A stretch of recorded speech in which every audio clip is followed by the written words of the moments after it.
Good evening, everyone. Please be seated and welcome to the August 14th, 2007 meeting of the Glendale City Council.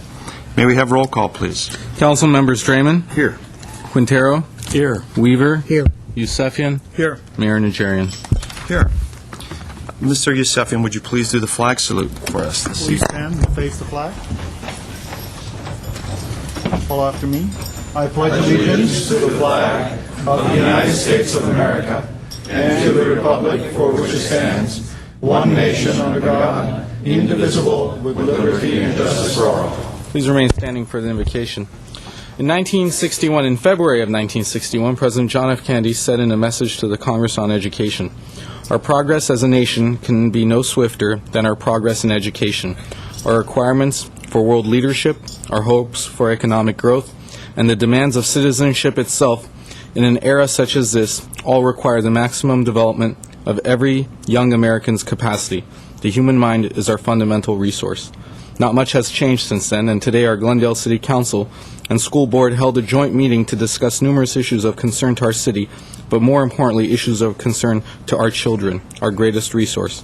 Tonight we pray for our council, school board, and community leaders who work together every day to ensure a bright future and a safe and secure presence for our fundamental resource, our young human minds in our schools.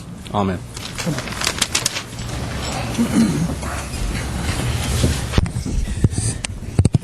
May we have your report, please? The agenda for the August 14, 2007 regular meeting of the Glendale City Council was posted Thursday, August 9, 2007 on the bulletin board outside City Hall. Thank you. Next item. At 3A is presentation and appointments, agenda preview for the meeting of August 21, 2007. Mr. McFall. Thank you. Thank you, Mr. Mayor, members of council. For next week, originally we scheduled another special meeting to discuss the budget. As a result of the direction received from council this morning, though, we will not be having a budget study session next week. That will be held in 2 weeks.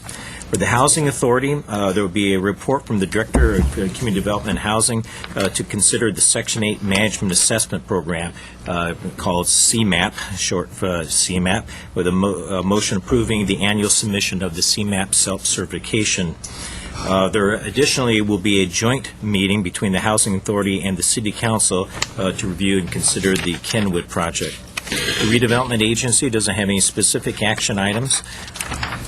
There is a joint meeting of the Glendale Housing Authority and the Glendale Redevelopment Agency with two items. First will be the consideration and approval of a Stage 2 design review for the affordable housing project located at 6200 to 6206 San Fernando Road. And then secondly, a resolution adopting a housing replacement plan for 615 Chester Street and 6206 San Fernando Road and 339 through 343 West Doran Street. On the City Council agenda, the Director of Planning will be submitting a resolution appropriation in an amount to provide funds for retaining Historic Resources Group to conduct a historic resources survey of the proposed district around Royal Boulevard. Secondly, the Director of Planning will be submitting a report on Montrose Shopping Park planning options in response to requests from Council. Thirdly, the Director of Parks and Recreation will be submitting a motion to dispense with competitive bidding for a landscape renovation project in the Montrose Shopping Park. There will be next a report from the Interim Director of Water and Power regarding a contract for prepaid natural gas program. And lastly, there will likely be an agenda item regarding a Hometown Banners program, Hometown Heroes Banner program. Thank you. That would be it. Mr. Kasakian, the next item. At B is presentation by David Church and Associates Federal Legislative Update. Mr. Turch, welcome to Glendale. Well, Mr. Mayor, members of the council, and citizens of the Jewel City, I'm always delighted to be here. You are indeed one of my favorite clients and favorite cities, and I'm not sure sometimes that works to your advantage. Maybe I spend too much personal time looking after your affairs, and other members of the firm are much quicker, brighter, and sharper than I am. So you may be ill-served. I'm not certain about that. I want to thank you again for allowing us to serve as your federal advocates for you and the citizens of this city. And I want to thank you again for the joint effort that you make in putting forward helping us here locally, but also coming to Washington and advocating for your own projects. And it's made a difference, and I'm pleased to be here tonight to tell you the preliminary indications are that you're doing well again. Last year, you exhibited a justified interest in safety hazards at railroad crossings, and you listed 4. Last year, we obtained appropriations to deal with Chevy Chase, and I'm pleased to say that preliminarily the other 3, Sonora, Broadway, and Grandview, have an early earmark of $500,000 to address the safety hazard concerns at those 3 crossings. In addition to that, Congressman Schiff has so far provided $500,000 for our much-deserved and needed ISIS project, and Senator Feinstein also has added money in an earmark for ISIS. I can tell you that the appropriations process is well behind schedule. We've been dealing with a whole number of things. First of all, the only bill that's even close to resolution is Homeland Security. That has passed both the House and the Senate, but not passed conference and not prepared to go to the President for signature. Obey, chairman of the House Committee on Appropriations, is now indicating that we'll be lucky to have appropriations bills turned out by December, and there's no possibility it's going to happen by the end of the fiscal year on October the 1st. I would lay a low. I haven't read any of this in the press. It's kind of my own personal view that we can lay much of the blame for this at Senator Frist when he was in charge of the Senate. Remember, Jerry Lewis, here from California, turned out bills consistently on time and on target, and they'd go to the Senate, and particularly last year, they languished without any action at all, Frist preferring alternative things that were, at least he thought, of importance to him. So it didn't get passed. We wound up with an omnibus. Parties changed control of the Congress, and we're still trying to dig out from under that, because what's happening now with the omnibus, there were no earmarks, and we're now now trying to fit in all the earmarks from last year, all the earmarks from this year, and Obie has declared he intends to cut earmarks by 50% for any year. On top of that, Ethics has come out with some new rulings indicating that members need attach their name to earmarks. This is a paperwork burden. First of all, to think for a minute, what congressman is not prepared to take credit for what they do for the constituents back home? I mean, they issue 40 press releases, but we're now going to add it as a part of the bill, and I guess that's progress, I suppose. In any event, that has delayed us simply by the paperwork burden of about 3 weeks. We're into the August recess. I don't see much happening before September, and I may be talking to you in September about coming back to Washington to do some last-minute lobbying on behalf of your projects. The last thing that I want to, and you know well that the person who is closest, I believe, to the chairman of the Transportation Committee of the House, Jim Oberstar, is myself. We came to Washington together in 1963. I think you've been, on a first-hand basis, able to see that relationship. So we really want to be thinking now about our requests for next year, package them in the right form, because we're going to likely have an opportunity. The successor to Safety Lou, the big transportation bill that is reauthorized only once every 6 years, comes due next year. I think we're going to have some openings, and I'm really looking forward to working with you to see what we can do. Now, hopefully that met 5 minutes. I apologize if I go over. It's hard for me to say my name in 5 minutes, so this is quite a burden. But if you have any questions, I'd be happy to answer them. Mr. Yusefian. On the Homeland Security bill that was passed, is that still a clean bill? No. Actually, we have, for the first time, we have some cracks in the cleanliness of that bill. Let me explain to the folks back home for just a minute. By clean bill, we mean that we've reported out since the inception of Homeland Security appropriations bills without any earmarks at all. For the first time, we're seeing earmarks appear. Now, the earmarks are added only by those people who are the chair and the ranking member of the committee, but it's how it starts. It's a beginning. And as I say, earmarks are a really good thing, because it seems to me that the elected representatives of the people, and you've heard this before, ought to have a say locally in how the people's money is being spent. We've watched that door open a little bit. I just see it progressing now to a bill like any other bill. Also, when I was there last time, there was some discussion over $1 billion that they were going to put out for interoperability through the Department of Justice, that they were writing all the documents. We had some suggestions. Has that come about to allow us to also try for that grant process? The answer is that process, to the best of my knowledge, and I'll get back to you to give you an absolutely updated answer, but to the best of my knowledge is not yet complete. But you will have an opportunity to compete on grants. We're going to ensure that. Thank you. And Mr. Turch, we've got a panel of great advocates here on the City Council, so please let us know whenever you need to call us up out of the bullpen and go to Washington and make the rounds, bend the ears of the senators and the congressmen and the staff. We're ready to go. Just let us know, and we'll be more than happy to come out there and help advance the city's interests. I think our laundry list of our wish list has grown since the last time we've seen you, but doesn't hurt trying and giving it the good college try, so to speak, to get some funding. Well, that list should grow, and I'd encourage you to grow it. Let's grab what we can. Greed on behalf of the citizens of this community is not a vice. So the long and short is that I do welcome your presence, and your coming to Washington really has made a difference. So thank you very much for doing that, and it's been a worthwhile expenditure on behalf of this community. Thank you. Thank you very much. Any questions?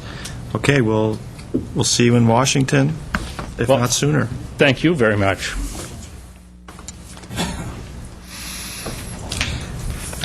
The next item, please. Mr. Mayor and Council, at 3C is commendation to Crescenta Kenyatta Dragon Swim Team for outstanding performance. Okay, will the Crescenta Kenyatta YMCA Dragon Swim Team please come forward, along with their coach and Kim Beatty from the YMCA and Betty Williams from from Southern California Swimming. Stand up, everyone. Okay, thank you. The guy's got to comb his hair, you know. Ladies and gentlemen, before you, standing, is the Crescenta Kenyatta YMCA Dragon Swim Team. I'm very familiar with this team. Both of my children are competitors on there. Alexander with the combed hair. Christopher's shy. Come on up, Christopher. And I've spent a lot of time with this team, and I see these fine young children day in and day out, after school, during final exams, during Christmas break, during the summer months, competing and training. They are swimming at the Crescenta Kenyatta YMCA up on Foothill, for lack of a better place. And that does not deter them. The small pool and the crowded use does not deter them. In fact, just the opposite. With the help of their coach, Joy Lim. Joy, please come forward. And the administrator from the YMCA, Kim Beatty. They have done an outstanding job in representing this community, not only through Los Angeles County, but Southern California, in fact, throughout California. This is one of the most highly rated swim teams, and they've achieved some great accomplishments being as small as they are. We also have Betty Williams. Betty, come forward. Betty holds many titles. She is Betty, you told me the other day, you're the administrator of the Pacific Committee, and you're the meet director and the facilities director for many, many. Why don't you come forward and give us a little intro and tell us about what you do and our team, and then we'll have Joy and then Kim, and I'll give my commendation. Being part of swimming for 29 years, you generally work in a lot of positions. My position with United States Swimming is I am a Level 3 administrative referee. Southern California Swimming, I'm a member of peer review and have been for 10 years. I'm also program director of Pacific Committee in Southern California Swimming, and I'm also on the National YMCA Swimming and Diving Advisory Board. I am also a Western Regional Director for National YMCA Swimming. It has been my pleasure to be associated with CCY as a member of Southern California YMCA Swim Group, and also in the different areas of USA Swimming. I can honestly say that as an administrator, I have learned to really grow and respect not only the kids, but their administrative staff that has always supported them. As a parent, I can see them doing the things for their children that I did with mine. Mine was a national level swimmer who swam for San Pedro Peninsula YMCA because we stay in the South Bay area. But as a member of the National Body of Swimming, he became a 4-year recipient of a scholarship for Boston College. Now he is Western Administrative Representative, Scion Product Line, Toyota Motor Sales. So I know firsthand what this sport can do, because he would be the first to tell you the one thing he learned in this sport that's got him to where he is now is time management. And believe me, these kids have a lot of time management that they have to do. So I want to commend them and their coaching staff and administrative staff. And one last note, in case you forget, 3 of the participants of this team last year participated in the first international age group competition held at USC, and they did a great job. Thank you. Kim, from the YMCA. Well, my name is Kim Beatty, and I'm actually the Director of Communications for our association. We're a two-branch association, and these kids all represent areas of North Glendale and Montrose, La Cañada, La Crescenta, Sunland, and Tujunga, and we're really proud of them. I'm also the proud mom of two graduates of this program, and my oldest daughter was the head swim coach at La Cañada High School last year, so I know full well how great this program is. These kids are amazing. They swim in two of our pools. They're both indoor pools. They're 25-yard pools. They swim up to, depending upon, of course, your level of I guess, competency, up to 7,000 yards a day. That's an incredible amount of yardage. These kids are fantastic. They also, swimmers also manage to usually have a higher GPA than the average student out there. We've got graduates of our CCY Dragon Swim Team program that have attended Cal, UCLA, Georgetown, the Naval Academy, USC, Villanova, University of Wisconsin, and Occidental, BYU, and Cal State Northridge. All swam there or participated in some kind of aquatic fun while they were at school.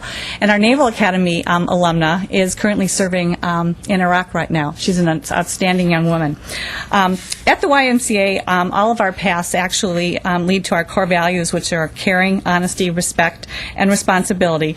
And being a member of this Dragon Swim Team and these kids keeps them on this path while building self-confidence, self-esteem, and skills that they can really enjoy in a lifetime. As an example, my oldest daughter coaching swimming now and on a master's program. We're real proud of them. We're real proud of our program, and I'm real happy to be here tonight with these kids and also our head coach, Joy Lim, who not only is our head coach, but also was awarded the Pacific League Coach of the Year this year, and we're real proud of Joy as well. So thank you very much for this opportunity. Thank you. Joy, why don't you come forward now, Coach of the Year? As Kim Beatty had said earlier, by the way, my name is Joy Lim, and I'm the head coach of the CCY's Dragon Swim Team. And I am very honored to coach and work with such a fine group of dedicated, loyal, and all-around great kids from our local communities, including Glendale, Montrose, La Cañada, La Crescenta, Sunland, and Tujunga. As she said earlier, our team consists with over 100 strong and hardworking swimmers who work extremely hard every day for 12 months to prepare for the YMCA swim season, USS, which is United States Swimming Season, and other competitions such as in national level as Janet Evans Invitational, YMCA Nationals, and Junior Olympics. Recently, 3 swimmers, Alexander Najarian, that last name is very familiar to you. Never heard it.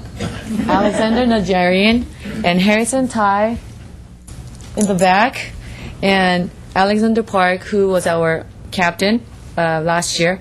They were qualified for the first ever hosted by Southern California Swimming, which was a first ever hosted international age group swim meet, and then they were selected by Southern California, and so which was called North American Challenge Cup. They represented Southern California. Basically, they represented United States swimming against Mexican and Canadian swim team.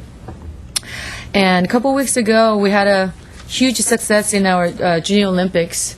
We had 3 national reportable time out of 4 relays.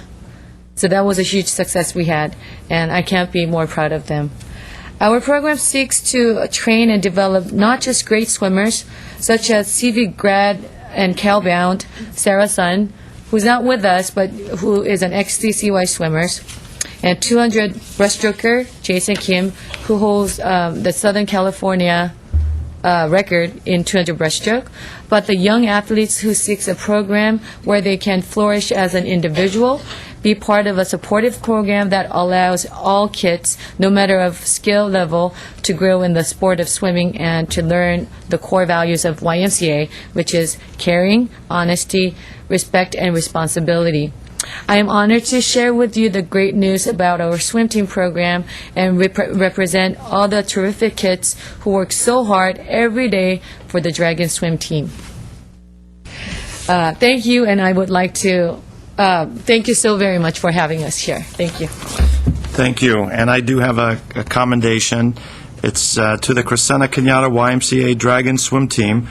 It's in appreciation for your outstanding performance in this year's YMCA Championships, Junior Olympics, and the North American Challenge Cup. I applaud head coach Joy Lim for her dedication in preparing our youth for the challenges facing them in and out of the pool.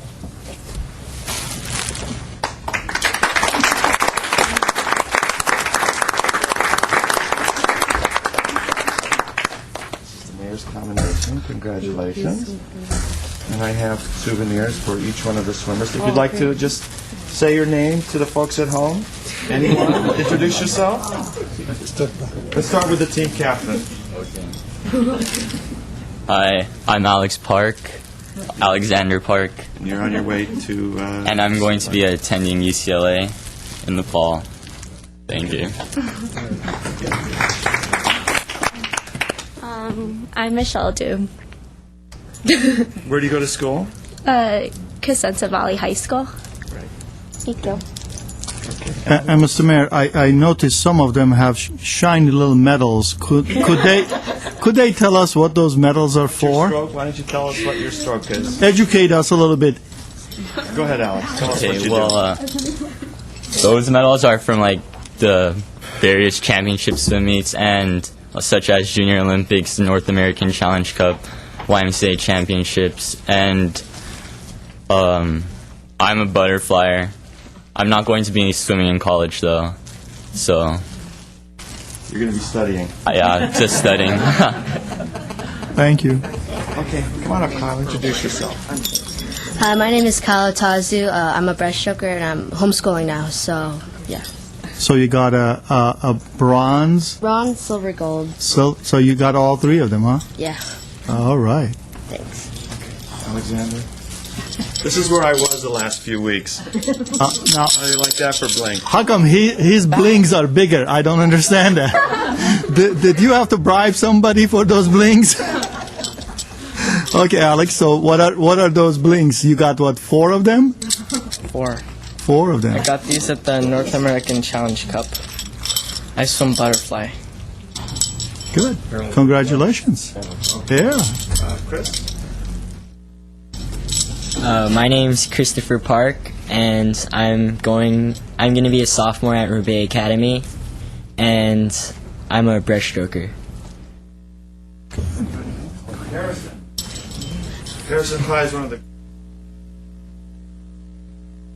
Harrison Ty is one of the best swimmers in all of Southern California. And you do all the strokes, Harrison. I am. Tell him what you do. I don't know. He does the IM, he does the breaststroke, he does the backstroke. IM is individual medley. That's all the strokes. Well, I like swimming, period. Yeah, I can do all the strokes, and I can't imagine what it would be like without swimming. Oh, that's so sweet. Okay.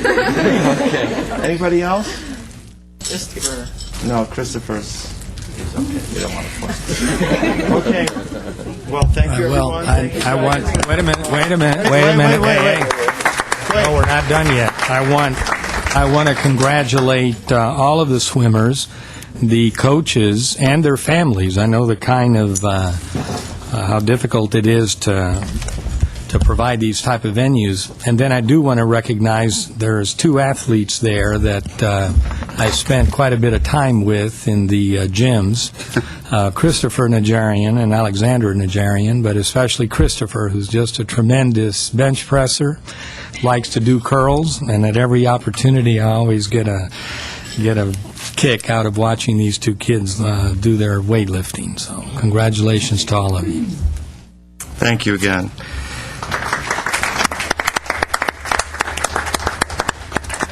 The next item, please. Item number 4 is City Council or staff comments. Mr. Yusefian. Mr. Mayor, I would like to reserve 5 minutes after the oral communication. Yes, you may. Thank you. Whenever oral communication ends. Yes. Okay. Can he...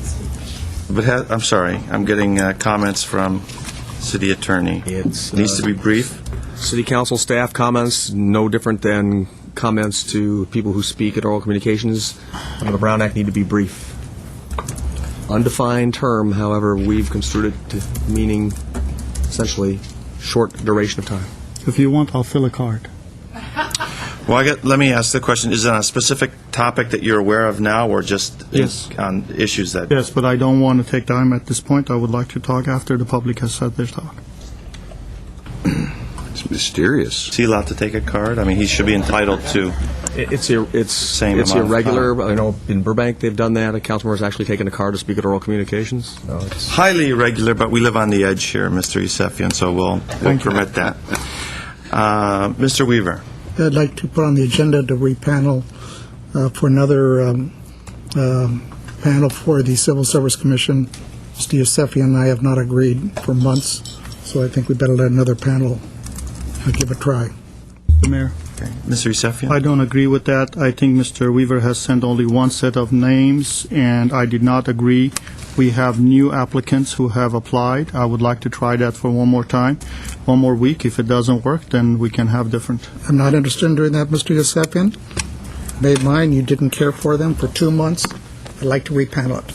Mr. Starbird. Well, I might just note, and Scott probably recalls the policy better than I do, but the council does have a policy on what to do if a panel can't bring a name forward. I'm not sure you necessarily put together a new panel, although that is one of the options the council has. I think that whole matter comes to the city council, doesn't it, Scott? correct. The resolution that establishes the procedure where there's an impasse calls for the panelists, if they can't agree amongst themselves, and then they can't agree on a procedure to break that deadlock, brings it to the city council with or without a recommendation, and it's up to the city council to determine if it should go to another panel or if names should be nominated, 1, 2, or 3.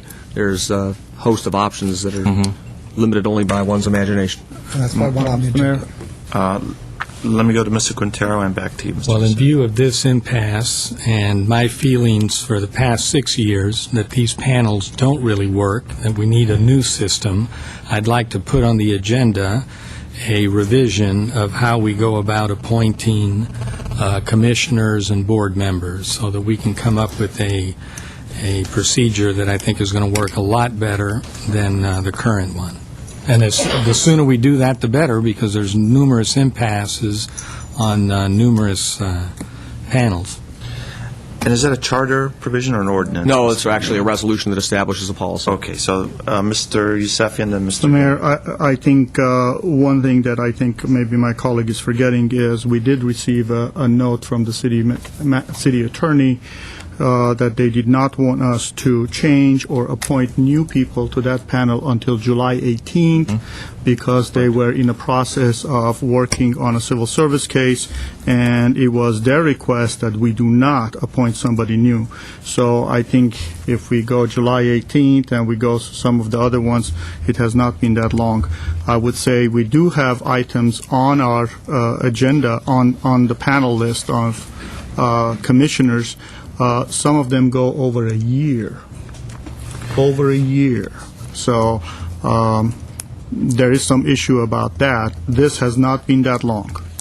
Let me suggest that my colleagues try for one more week to see Mr. if Mayor, there's... I made a request, I understand. period. I If a understand. councilman requests something on the agenda, that has been done in the past, that is my request. Your request is to be removed from the panel? Put it on the agenda for this council to decide on repaneling or et cetera, et cetera. I'm not going to discuss it with Mr. Yusefian anymore. So I've made a request. I'd like it to be honored. Mr. Mayor, Mr. Yusefian.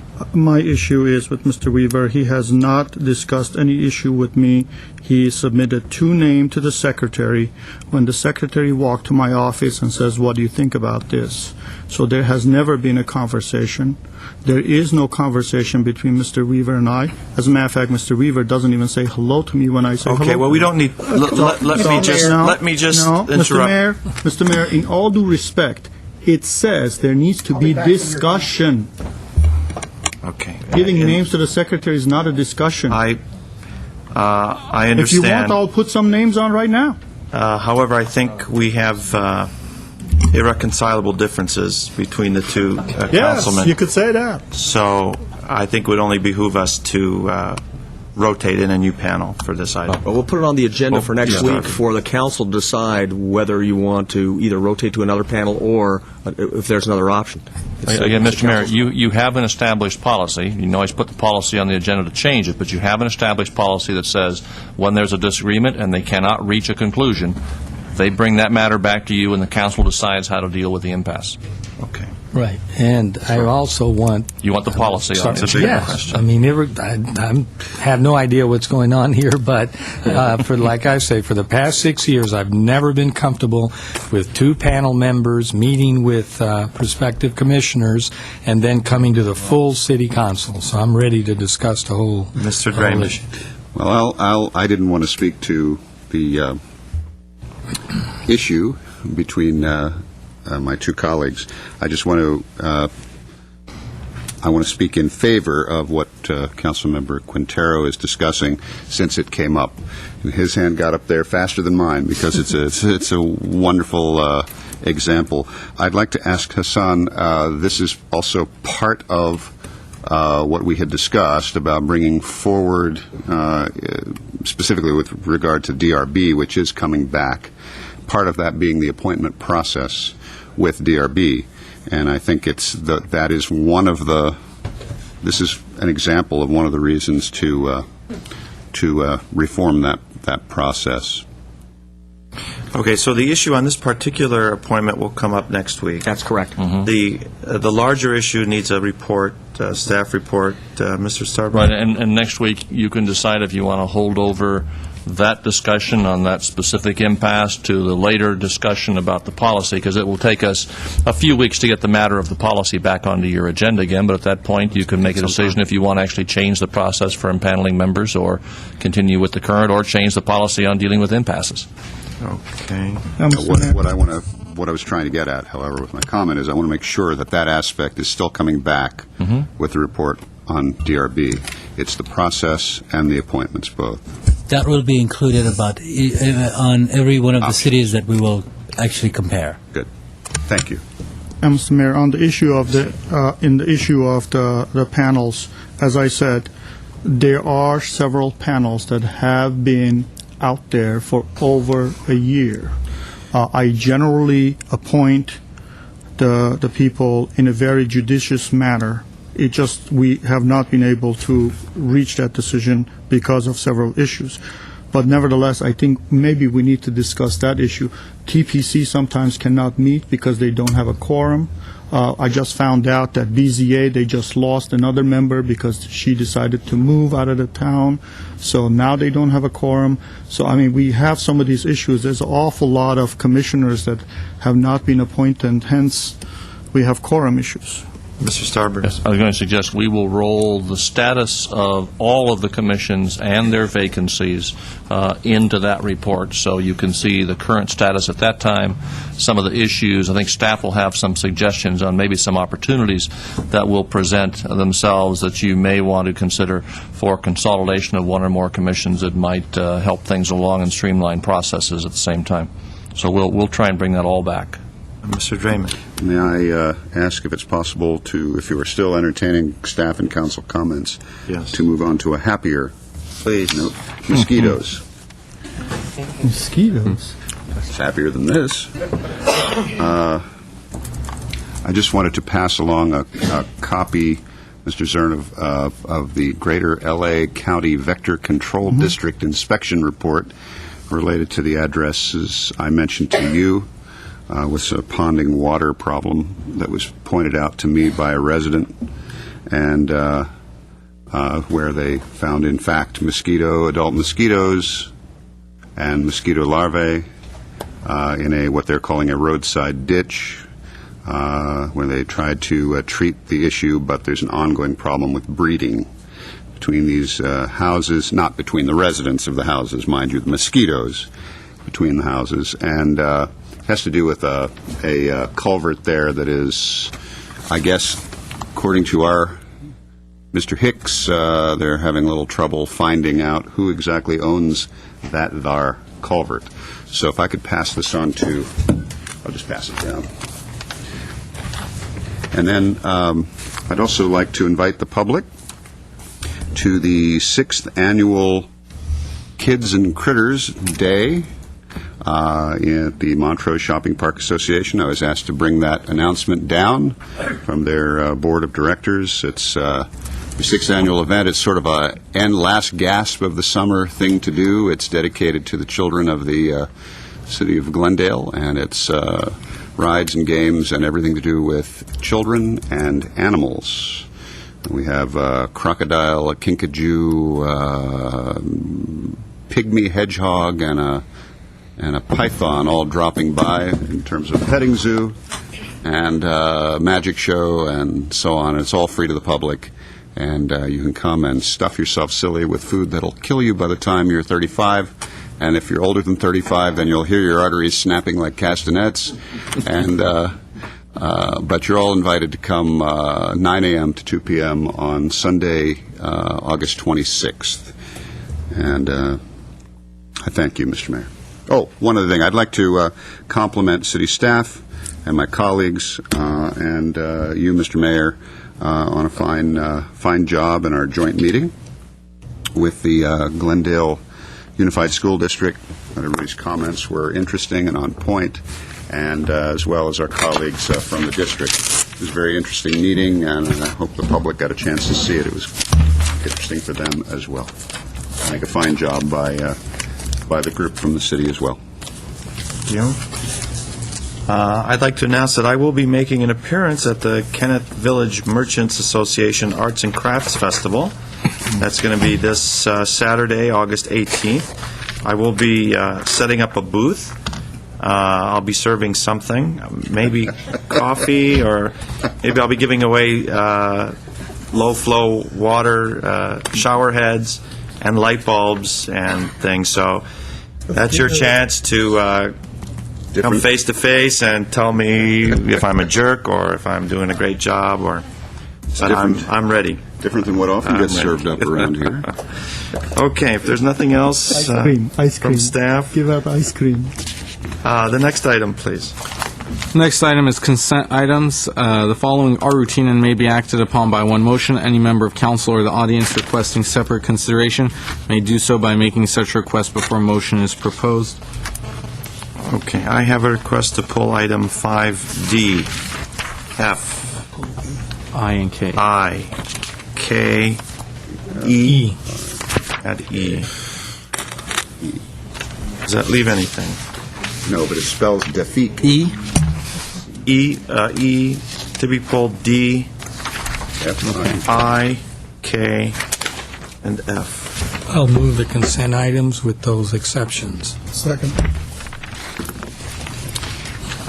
Motion and a second. Roll call, please. Council members Draymond. Yes. Quintero. Yes. Weaver. Aye. Yusefian. Aye. Mayor Najarian. Yes. Let's start with 5D then.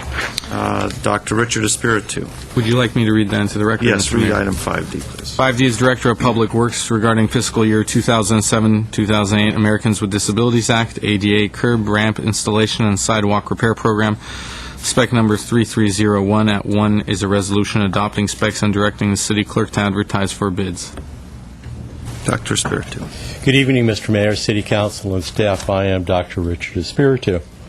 I hope the members of council had the opportunity to read the Los Angeles, California section dated August the 8th, because it talked about street repairs in Hollywood. Okay? I'm in favor of this program, and I would like to ask a few questions. First question, since everybody knows that I am walking the streets taking pictures, what is the portion of District 8 that will be done? Also, will this also include the bus stops? And the other question is, this $900,000 to $1 million, will this cover the complete repair or replacement of the sidewalks, not just asphalt, concrete, or cement, which is adequate at this point in time, but really doesn't meet the full needs? Thank you very much for your time and consideration. Thank you. Okay, 5D. Move 5D1. Second. Roll call, please. Council members Draymond. Yes. Quintero. Yes. Weaver. Aye. Yusefian. Aye. Mayor Najarian. Yes. The next pulled item, 5E. 5E. Is Director of Parks, Recreation, and Community Services regarding Shoal Canyon Ball Field renovation, spec number 3174 at E1 is motion awarding contract to Landshapes in an amount not to exceed $1,077,600 and authorizing the city manager to execute a contract. Mr. Quintero. I would like the Director of Parks and Rec or one of the architects to give the public some idea of what we're doing at Shoal Canyon with the ball fields. Mr. Chapchin. Mayor Najarian, members of the City Council, George Chapchin, Director of Parks and Recreation. In essence, Councilman Quintero, we are going to be upgrading the electrical at Shoal Canyon, the electrical system, providing new lighting, Musco lighting, which is the up-to-date, newest type of lighting, irrigation, fencing, new backstops, and turf renovation. So just all the interior parts of Shoal Canyon. So there are 3 fields. All that work is going to be done on the 3 fields. And those baseball diamonds. Those baseball diamonds are pretty heavily used, I assume. They are. They're very heavily used. As are most of the baseball diamonds in the city? Every baseball diamond is used. We have Connie Mack, we've got, which is high school teams, we've got CSA, we've got Little League, they're all using it. In fact, we had to move some of the uses for the Shoal Canyon renovation, and they've all been cooperative with us. So this is, in a sense, the ongoing maintenance that... This is, it's been 30 years. It's a 30-year-old facility, and we haven't really done any maintenance on it at this point, so this is kind of a renovation. This is more like renovation. Yeah. This will be replacement of lights and turf. And people will see the difference. There'll be new backstops, new fencing. At some point later on, we'll deal with the restroom. We're trying to get some grant money as well for that, some restroom renovation as well. Very good. I'll move... 5E1. 5E1. Second. Roll call, please. Council members Draymond? Yes. Quintero? Yes. Weaver? Aye. Yusefian? Aye. Mayor Najarian? Yes. The next item is 5F. Yes. 5F, please. Director of Parks, Recreation, and Community Services regarding grant funding received from the County of Los Angeles Area Agency on Aging for Nutritional Meals Program. F1, motion authorizing city manager to execute 2 contract amendments with Los Angeles County Area Agency on Aging for the Nutritional Meals Program and Integrated Care Management Program. At 2 is resolution appropriating $20,152. Dr. Espiritu.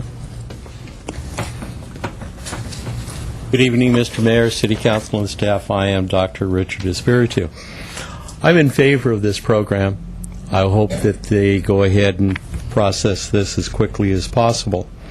But I'd like to bring it to your attention that this year, the redevelopment agency gave to both the Wheels on Meals and the Integrated Care Management Program a total of $9,000, which was far less than what was needed for these people who are senior citizen, disabled people who need these services. Thank you very much for your time. Thank you. Mayor, Okay.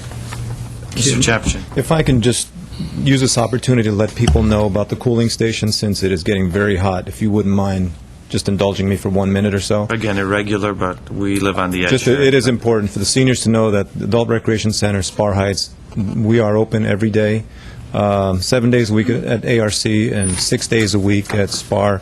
If they're hot and they don't have air conditioning, they should come down during this very hot weather. And we do check on people who are homebound as well, so just to let you all know that that's a service that our staff does do. And there's activities there. There's activities there, there's food. Poker games, floating craps Well, games. no gambling.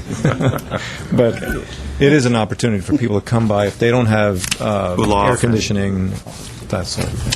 Is it limited only to seniors? At this point, yeah, it is, but... Okay. But you won't kick out a... No, we won't kick out a youth or Youth, a okay. middle-aged person. Thank you. Move F1 and 2. Second. Roll call, please. Council members Draymond? Yes. Quintero? Yes. Weaver? Aye. Yusefian? Aye. Mayor Najarian? Yes.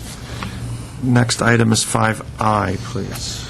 5I is Chief of Police regarding State of California Office of Traffic Safety Grant Program for Pedestrian Education and Speed Enforcement, resolution appropriating $133,200 at I-1. Herbert Milano.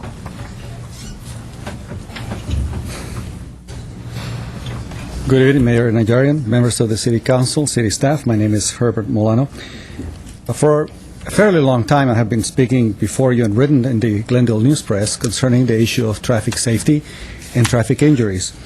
Fortunately, during the past 6 months or so, our police department has been able to provide for us online the results of traffic injuries on a monthly basis. I have yet to see the latest reports, but I'm going to suggest that as you begin to appropriate these monies for both education and speed enforcement, that we perhaps should consider obtaining periodically some type of performance results from the investments of these monies. Because I know that this money, along with any other funds with regard to what the police is doing with regard to education and speed enforcement, is crucial for us to monitor. We could use the results that come from that police report, but one of the concerns that I've had for a very long time is how effective the current practices of putting information on GTV6, let's say that would be aimed to children and youth, for example. I doubt very much that many of them are watching Channel 6 during the daylight hours. That's why I figured that oftentimes we allocate monies to certain programs and we leave it at that as if that were the full justification for using that money as opposed to actually expecting results from these efforts. With regard to speed enforcement, I know that for many years, many of the elderly neighbors of mine have been complaining about the issue of speeding in these neighborhoods, especially near here, and the very close calls many of them have had. My suggestion is that we have some type of policy disclosure, to have the police come and say, here are the initiatives that we would like to bring up, and then evaluate to see if those initiatives are having any results. I want to make one suggestion, I'm not here simply to criticize, that we take a look at the concept of the broken window concept in New York and apply it to traffic safety. For example, what if we start enforcing the problem of the rolling stop, where individuals never really fully stop at a stop sign, but rather roll right through it? I think we have a significant problem in that, whereas before we may have had that problem, today it is compounded with the use of cell phones. So distracted drivers who do not make a full stop are probably a lot more dangerous and may be causing some of these additional pedestrian injuries. Either way, my suggestion is that we evaluate the results of whatever initiatives the police can bring forward with regard to the use of this money. Thank you. Mr. Draymond. It's just slightly related to what Mr. Milano was talking about, not directly, but at some point I would just like some direction as to who I can find out where the streaming issue went. It was supposed to be coming back. Streaming issue? Streaming of boards, other boards and commissions. Oh, it's coming to you. It's actually coming The next week. question is when. I'm having a number of people asking, and I'm not able to give them an actual date. Mr. Starbury? Quick comment on this item. I'd be surprised if this grant didn't require with this application the establishment of some anticipated impacts that would need to be statistically produced. Most grants do, especially traffic safety grants, and we'll look at the details of the grant. It might very well have established some goals and objectives against which there'll need to be some performance measures. Mr. Yusefian. We have a captain, two captains, and also a person from traffic back there. Could somebody answer that question? Is there any kind of performa requirements with this grant? I know Mr. Povolitis has been waiting to answer that question all day. Lieutenant Carl Povolitis with the Police Department. The answer to that question is yes, we work with Office of Traffic Safety, and they do expect to see a reduction in pedestrian-related collisions, and we're working out the final details in terms of what our enforcement will be and what level of anticipated reduction. But we will have to report to them on a quarterly basis as to not only what our actions are, what we've done with the money that we've spent, but also what the underlying data looks like. So we'll be ending up comparing collision data from the prior year to this year. And would we be able to get a benefit of that report? Yes. Thank you. And with that, I'll move the item. 5I. Second. Roll call, please. Council members Draymond. Yes. Quintero. Yes. Weaver. Aye. Yusefian. Aye. Mayor Najarian. Yes. 5K. 5K is Chief of Police regarding United States Attorney's Office, Central District of California, Project Safe Neighborhoods, fiscal year 2007, Anti-Gang Initiative Grant. K1 is resolution authorizing participation in 2007 Anti-Gang Initiative Grant Program and appropriating $60,000. I have two speakers, Herbert Milano.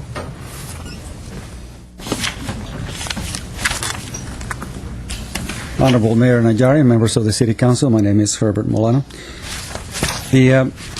During the election for City Council, at the Royal Canyon Forum, Councilman Weaver stated that there were 30 gangs in the city of Glendale. When I began to ask questions concerning it, including using a California Records Act to get the accurate information, I was given by the city attorney's office various impediments to getting that information, saying that it would not be available, that it could not be made available, that if they gave me the information, it could be misconstrued, all kinds of reasons. But I do know that there are 3 officers assigned to this particular unit, and there's also a supervisor as well assigned. So I asked myself, well, if we have 30 gangs and only 3 policemen, how effective could they be if it is such a large problem? I think that the residents of Glendale deserve to receive a report that is accurate. If we have a big gang problem, let's find out if it is. If it's getting worse, we should know. I do know that in the neighborhood around California and Kenwood, there's been a significant increase in graffiti, much more so in the last couple of months. So I'm making an assumption that maybe there is an increased problem, but I do not know for sure.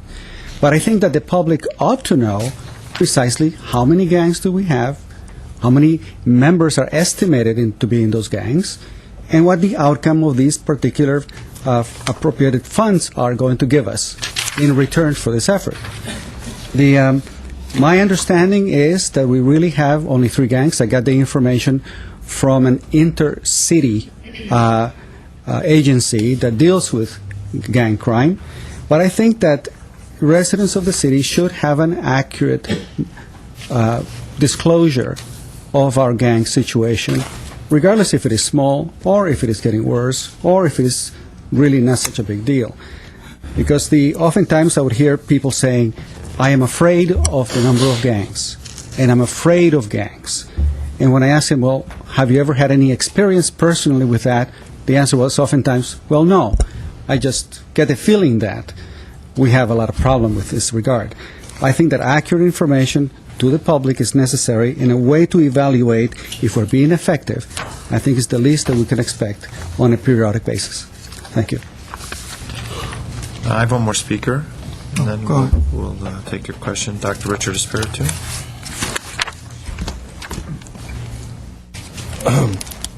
Good evening, Mr. Mayor, City Council, and staff. I am Dr. Richard Espiritu. Unless I had a senior moment in the last 5 years, I don't recall anybody ever giving a gang report to the City Council.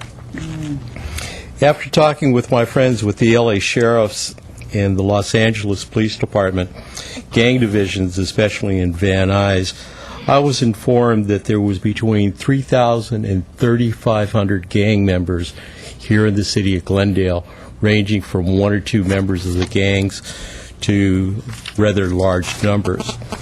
These include Asian, Hispanic, and Armenian gangs. But reviewing this report, it raised 2 interesting questions. First question, I'm going to quote from this report, requires the police department to identify the gang problems to be addressed. What are these problems that are to be addressed? And then the second question is, and I quote, equipment procurement. What equipment are we going to purchase? Because I think this $60,000 could be best used in taking care of our gangs. And I would like to tell you a little story about a priest who was called the Hulu priest that was down at Crystal Ray Parish. about 30 years ago. He was a true man. His name was Father Sanchez. He was a member of the gangs, and there was a lot of gang violence in Atwater. He would go out on the streets at night, and within 6 months, he started to stop the gangs' problems in Atwater. I'm willing to walk the streets with you at night if any members of the city council or staff would like to come, excluding the police department because the badges will just drive them away. But we, the individuals of the city of Glendale, have to take a more proactive approach in addressing the gang violence because there is a problem. We know it, but nobody wants to talk about it. So let's do something about it. I'm willing to walk the streets for the gangs. If I'm willing to walk the streets for the broken sidewalks, I'm willing to clean up the streets in another way. Thank you very much for your time and effort. Thank you. Mr. Yusefian. I think Mr. Spiritu maybe was unable to attend that meeting, but in 2004, before our police chief decided to ask for 100 new police officers, if I'm not mistaken, there was a very lengthy discussion with very, very graphic pictures that for the sake of audience not seeing it, we kind of didn't show it on television, the graphic pictures. There was a discussion of gang issues. What I would like to know is from any of the captains, does anybody have an answer to what Captain Edie? I didn't want to make this. Oh, I think one of them is gone already. Captain Edie? Mr. Milano would like to know how many gangs, and including me, how many gangs are actually native to Glendale, and how many gangs operate in Glendale? I think there are two different answers to those questions. Honorable Mayor and members of council and staff, Captain Ray Eady from your police department. Well, as was mentioned, there are 3 gangs that are considered predominantly native to Glendale. We make it a practice, as do our adjoining law enforcement agencies, of not acknowledging those gangs by name in public place to give them the public recognition they so desire. But there are 3 gangs. To say how many gangs are active in Glendale, you have to define active. It's predominantly the 3 gangs that we have gang-related incidents with. Now, there are other gangs who have members who reside in Glendale. One of the things that we see in a number of communities is that people relocate to Glendale. They bring their children with them. The children have a gang affiliation from the community that they came from, and they continue to have that gang affiliation and will, in fact, then join with a local gang, and they'll have dual membership. So if that person's in Glendale and is committing graffiti and such, they might use the old gang monikers and so forth from wherever they moved from. So, I mean, using the term really loosely to say what other gangs are active, it could be any number of them, because it could be there's hundreds of gangs in Southern California alone. But there's really the 3 that we deal with on a day-to-day basis are essentially our localized historic gang issues here in Glendale who do have the ability to engage in violent crime, but traditionally do not. Thank you.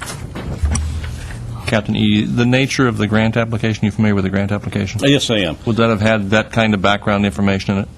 Yes, they actually, the information that they were seeking and qualifying for this grant is to identify the fact that you have gang activity that can and will result in occasional acts of violence and street crime. And we described that nature in the grant report. Okay.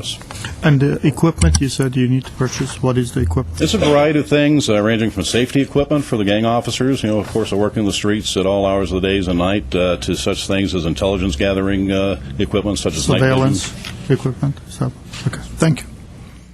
Move the item. Second. 5K. Second. Roll call, please. Council members Draymond? Yes.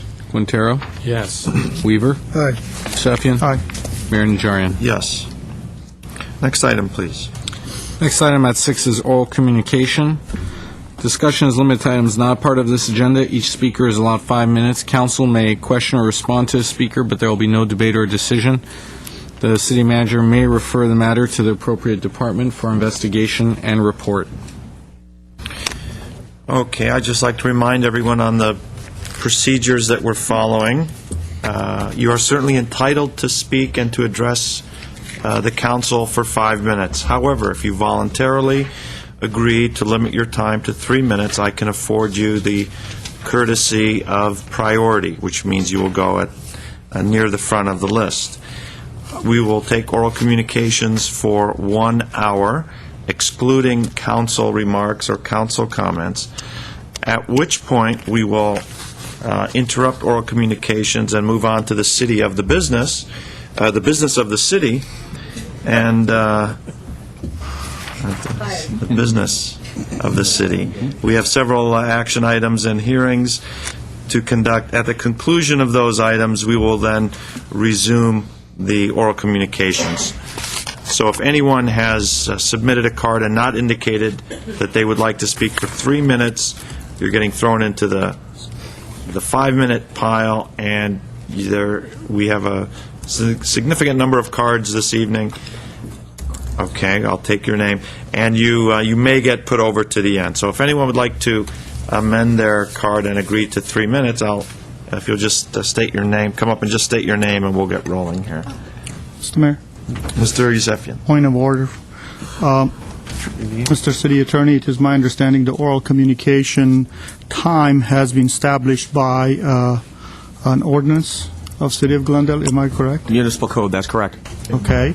Does the mayor have the latitude to reduce that amount from 5 minutes to 3 minutes? Mayor has the latitude to see if anyone wants to voluntarily. So he does have the latitude on the voluntary? Because he's asking for it voluntary. Okay. Because that question was asked from me, so I guess the answer is yes. Yeah, the answer is yes, but it's strictly voluntary. Yes, thank you. Okay. That's fine. All right. Let's start with our 3-minute speakers. Herbert Milano.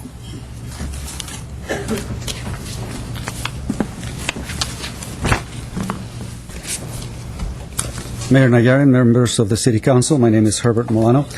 What I'm going to present here is is the presentation I wanted to do earlier when we had the joint meeting with the GOSD, because it saddens me that 2 very legitimate issues were presented, and unfortunately the tone that it has taken happens to be very polarizing, and I think in a very needless way. The residents surrounding Glendale High School have a legitimate problem, especially with issues of traffic, parking, noise, and so on. And there is a significant need for youth programs. And I can tell you that I served as a coach for AYSO. My son played football. And I was, for a while, a president of the boosters for the Glendale High School band. So I guess I contributed in a very indirect way to the amount of noise that generally is generated from that facility. But what is very sad about it is that there's a concept called the theory of constraints, that whenever you tend to fix a particular problem, some other problem will show up someplace else. And what is really showing up in Glendale High School is the fact that there has been a very significant need for quality recreational areas south of the 134 freeway. And when you lend the money to the to the Glendale Unified School District, the need became so evident that now many, many groups want to take advantage of that particular venue. What to me is evident is that the decades-old accumulation of need south of the 134 is what you see evident in all of these issues. Because we have had a significant need to improve those fields, for example, at Roosevelt Middle School, as an example, that there are many other venues needed for playing soccer and for other venues that I believe the City of Glendale ought to take into its own to fund for the Glendale Unified School District. Because at least we have another source of income, and those other sources of income are the enterprise funds, which the Unified School District does not have.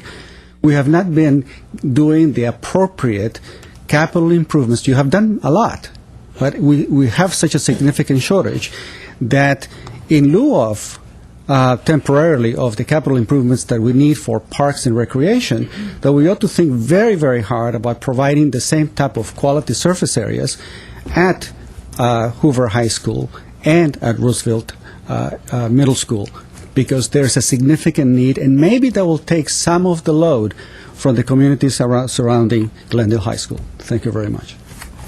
Thank you. The next speakers, Paula Devine and Jolene Taylor.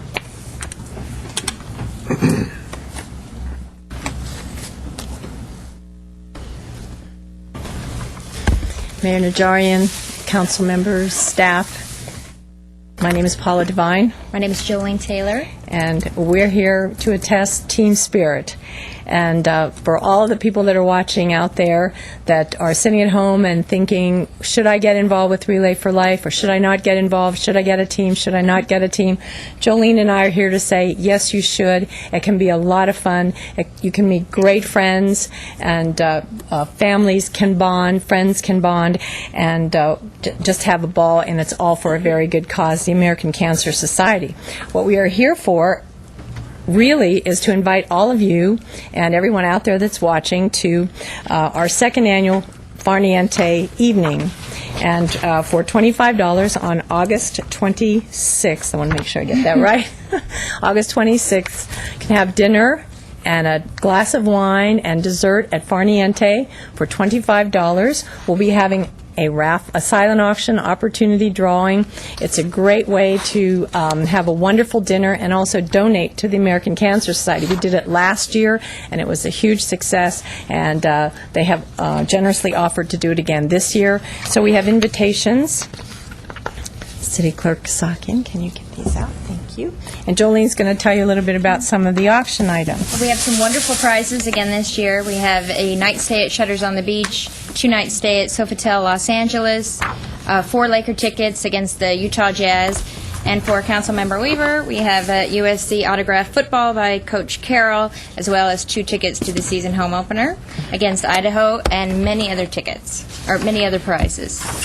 So it's August 26th. They can go to Critters in the morning, right. And then come to dinner at Farniente that evening, 5:30 to 8:30. Please call for reservations 240-7916 or 310-895-4183. The local number again is 240-7916. We should all have a very good time. Hope you can make it. Thank you. Thank you. The next speaker is Barry Allen.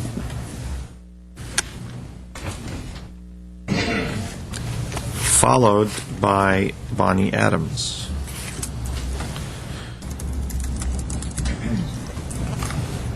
Thank you, Mr. Mayor, Council, staff, and of course the public. I'm Barry Allen, the Director of Vanguardians. Several issues, one of which I was really surprised to see that in the City Hall lobby, where we are afraid to put information about newspapers and other valid information, you have advertisements for first-class escorts, the harem escorts, VIP escorts, independent escorts, private affair escorts, and our own City Hall lobby. And I'm surprised that nobody picked that up and said, why are we advertising in our lobby for these activities? Shame, just a shame. And of course, we've also heard the other attack on our civil rights, the Brown Act and the First Amendment. And I did a little study, and some of you have seen that. It was in this week's issue of Vanguard. And what this shows is the time that the city council meetings ended for the last 6 months. Of course, one of those things we showed that it ended at 2 in the afternoon, which was an error that I guess you have corrected by voting on it this evening. But the 2 o'clock was, of course, the hearing on the Burritt property. And you'll see from this that it's not such a major issue.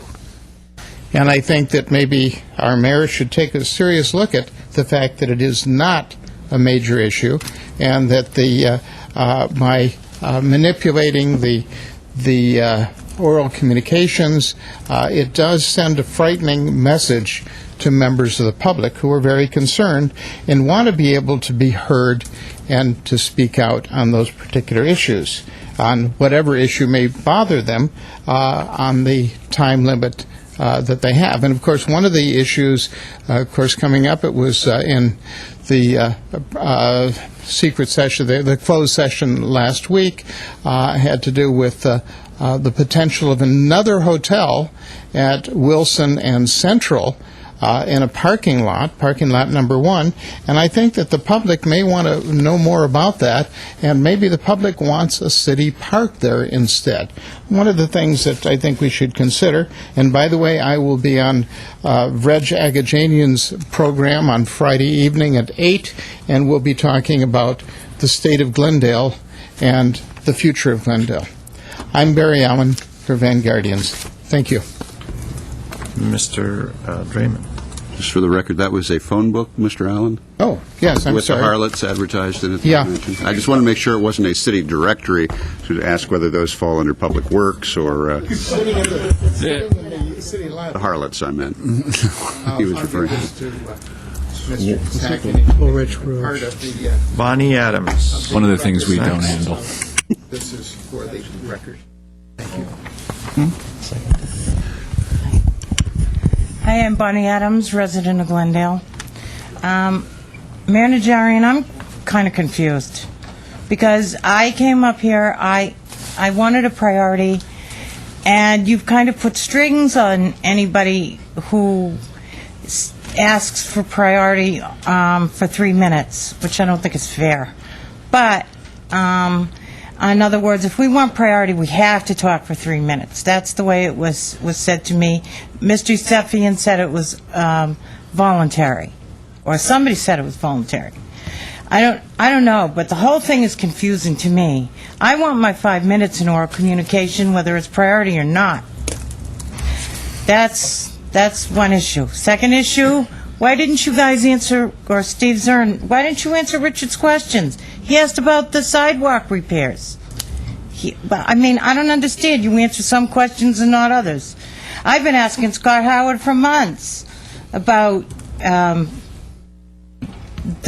don't even remember I just blanked. I just had a senior moment. About what? Oh yeah, enforcing laws. What makes you think you're above and beyond the county, city, and state laws around here? And I don't understand. You told me once that those tenants that came up here a while back from somewhere, Wagner Street or whatever it is, I can't remember that the city of Glendale couldn't do an awful lot because you don't have to. So that made me feel that it was you felt you were above state and county laws. Well, I don't know. That question's never gotten answered, and I've asked that for months here. Now, the good news first. At the end of September, I'm sure you'll all be glad that I'm leaving for a month to get a new dog, to get a guide dog. So I will not be here to buzz around your little heads. Managerian, I really figured on how the city really makes extra money, and that's by that water machine out there next to the emergency services door. A lot of people lose money in there. City certainly benefits. And Mr. Zern, you need to turn the volumes up on whatever audible signals go in. You can't hear them until you're in the middle of the street. And I am also still requesting the recall of the present ADA coordinator because of logistics. So basically, those are my issues, and I'll be back. Bonnie, I don't want to confuse you with my time limit. If you need 5 minutes, you let me know. Well, my giving priority is a courtesy that it's not in the charter. I don't have to give anybody priority. Yeah. But if you want your 5, you got it. You just tell me. If you want 5, you're going to get 5. But folks that are willing to voluntarily limit to 3 minutes get to go to the head of the line. yeah, but I understand that. But does that still mean that the priority people can have 5 minutes too? No, Bonnie. The 3-minute priority? She wants to know is No. If you need For priority and you for want to 5 speak minutes. 5 minutes, I'll put you in front of the 5-minute line. Okay.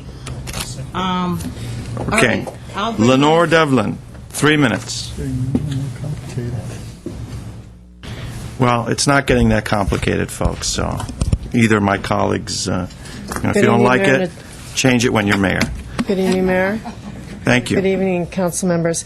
I spoke with Bob Yusefian, and I was very impressed with his compassion and his care. I am here in reference to our Grandview Memorial Park. I did bring a picture of Grandview at its former state in about 2006. This was taken by the press. I'd like to pass this around. The grave that I visit, and I told you before, I'm a teacher who visits my student who passed away at the age of 23, and he has a young son, 9. He has a brother, 17, he has a father, and he has friends visiting that grave site.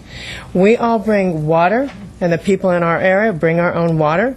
We bring our rakes, we cut, we do whatever is necessary to keep it clean. At the present time, you had a meeting on the 26th. I spoke at that meeting, and I was very happy that you continued, you said you were continuing to open it. Then, on July 2nd, I happened to be at Grandview, and I saw Suzette, and I saw the fire marshal and several other people who were in the process of doing a report. Last week I went, and it was devastating because it's so barren, so dry.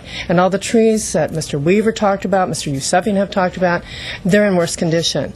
I am a teacher, a lead teacher of a small learning community. I can do a water fund where I can have water given to the cemetery. I can have a water drive. I'm from Laguna Beach. I drive here. I can have Laguna Beach have a water drive. If you have a need for water and you can't turn the water on, or you mentioned tankers, and I'd love to have you talk about that. But if there's no water and those trees continue to die and nothing's done, you have a severe fire hazard as you posted on the sign. I can have a drive for water for you in the Laguna Beach territory. I am with LAUSD. I'll be happy to have a water drive at my school. My students would love to get involved in something positive. We can bring as much water as you need. Also, I offered, you were concerned about labor and spending money, and I know it's very costly. And then I said I work for juvenile court and community schools. Those are probation schools, probation camps. I spoke to Camp Holton today. I have the phone number and the AD director. She's happy to take your call. I mentioned you, Mr. Yusefian, and I will give you this.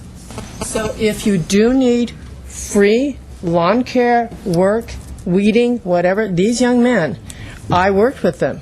They are wonderful. They come down, they do an awesome job, and that would help the cemetery immensely. So if you need the water, I'm willing to do whatever I can with Laguna Beach. I will do whatever I can with LAUSD. If you need these young men, I will provide more numbers. I think I've taken my 3 minutes, but I would love to see the gates open, and I'd love to be of help. Thank you very much. Thank you. Lee Briggs.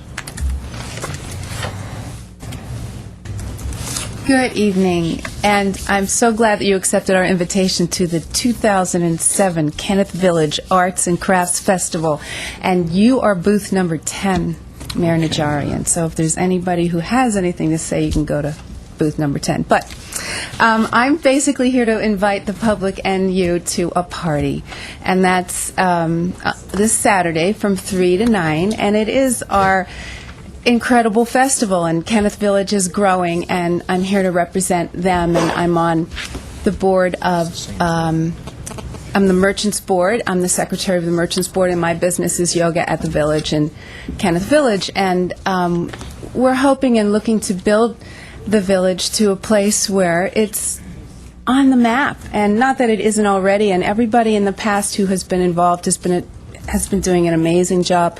My hero is Council Member Draymond, because he's done that in Montrose. He's really put a lot of effort into building community up there and to bringing and spreading good cheer. But we partner this time with the Brand Library and the Associates of the Brand Library, and our fundraising includes the Associates of Brand Library and the Glendale Humane Society. And we've got an array of food from all of the different merchants in the village, and lots of entertainment in our community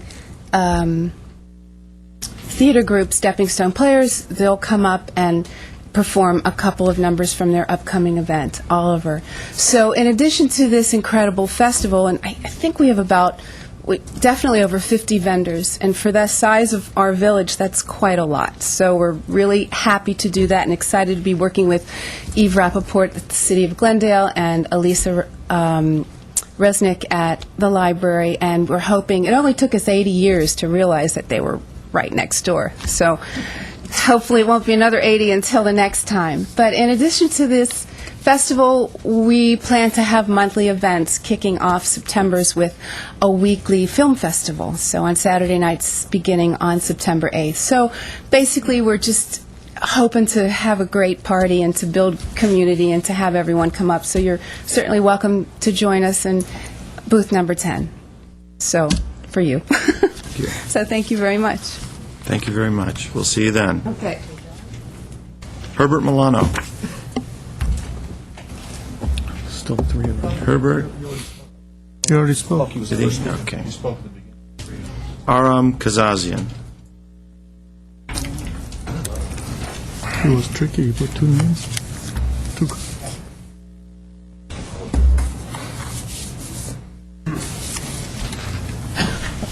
Good evening. My name is Aram Kazazian. I also have Mr. Dick McGandy next to me. We're from Rancho San Rafael Homeowners Association. We're over here 9 years ago. Our association asked to have reclaimed water for our hillsides. In May of 2005, we distributed a petition to all the homeowners. We had collected 549 petitions signed and delivered to the city to have us receive reclaimed water. And that was done in anticipation of Mountain Avenue was going to be repaved, redone, and we wanted the only way to bring water up from Verdugo Road to our association is through Mountain Avenue. We want to get that done before the paving was completed. I don't know what the situation is. I don't know where we are. Are they installing a pipe underground at this time, or are they going to wait until they repave it and then dig up Mountain Avenue over again? There is a tunnel under the freeway bridge already that brings, once they come to the freeway bridge, there you can use the tunnel to bring the water up. Disney asked for reclaimed water. They immediately received their reclaimed water, which the cost was very close to ours. We are one of the, third largest user of water in the city of Glendale at this time. Oakmont Country Club uses reclaimed water. Forest Lawn uses reclaimed water. Glendale College uses reclaimed water. We have over 40 acres plus of landscape area that we maintain. We pay about $378,000 a year in maintenance costs to maintain that. That's other than the paying for the water. That's for every citizen in Glendale can enjoy. And you use that street, everybody uses that street to go up and down all the way to Emerald Isle. We pay for all that water. We deserve, our homeowners deserve some kind of concession to get this done.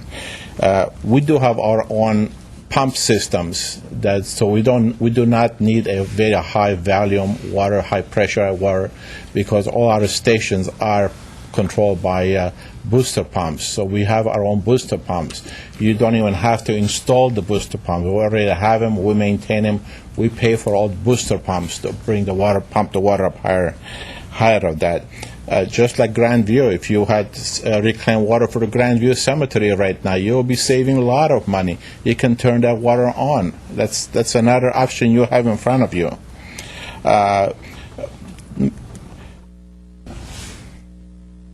So we ask again, we do have a shortage of water right now in all the cities. We want to conserve that. We want to conserve water by... Mr. Gandy, is that Mr. Gandy? Yes, yes, Mr. Gandy. Okay, 3 minutes. We want to conserve it, and we want to be able to get this reclaimed water before Mountain is done.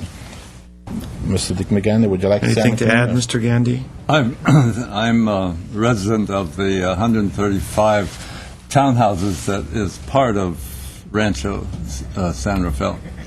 And I would just like to second Aram's motion, as it were, and confirm everything that he's told you, and underline the urgency of the situation, especially with that opening going up Mountain Street now. If the pipe could just get in there while the ditch is open. Thank you. Thank you. Mr. Thank you for your Starbird, cooperation. Thank you, Mr. Starbird, then Mr. Quintero. Do you want a response this time, Mr. Mayor? Why don't we have a response? I'll stop the... Quick update. When Mr. Kazazian last raised this issue, which I think has been over a year ago, the staff updated the report that had been done much earlier than that, and I was under the impression he and the homeowners have been given a copy of that.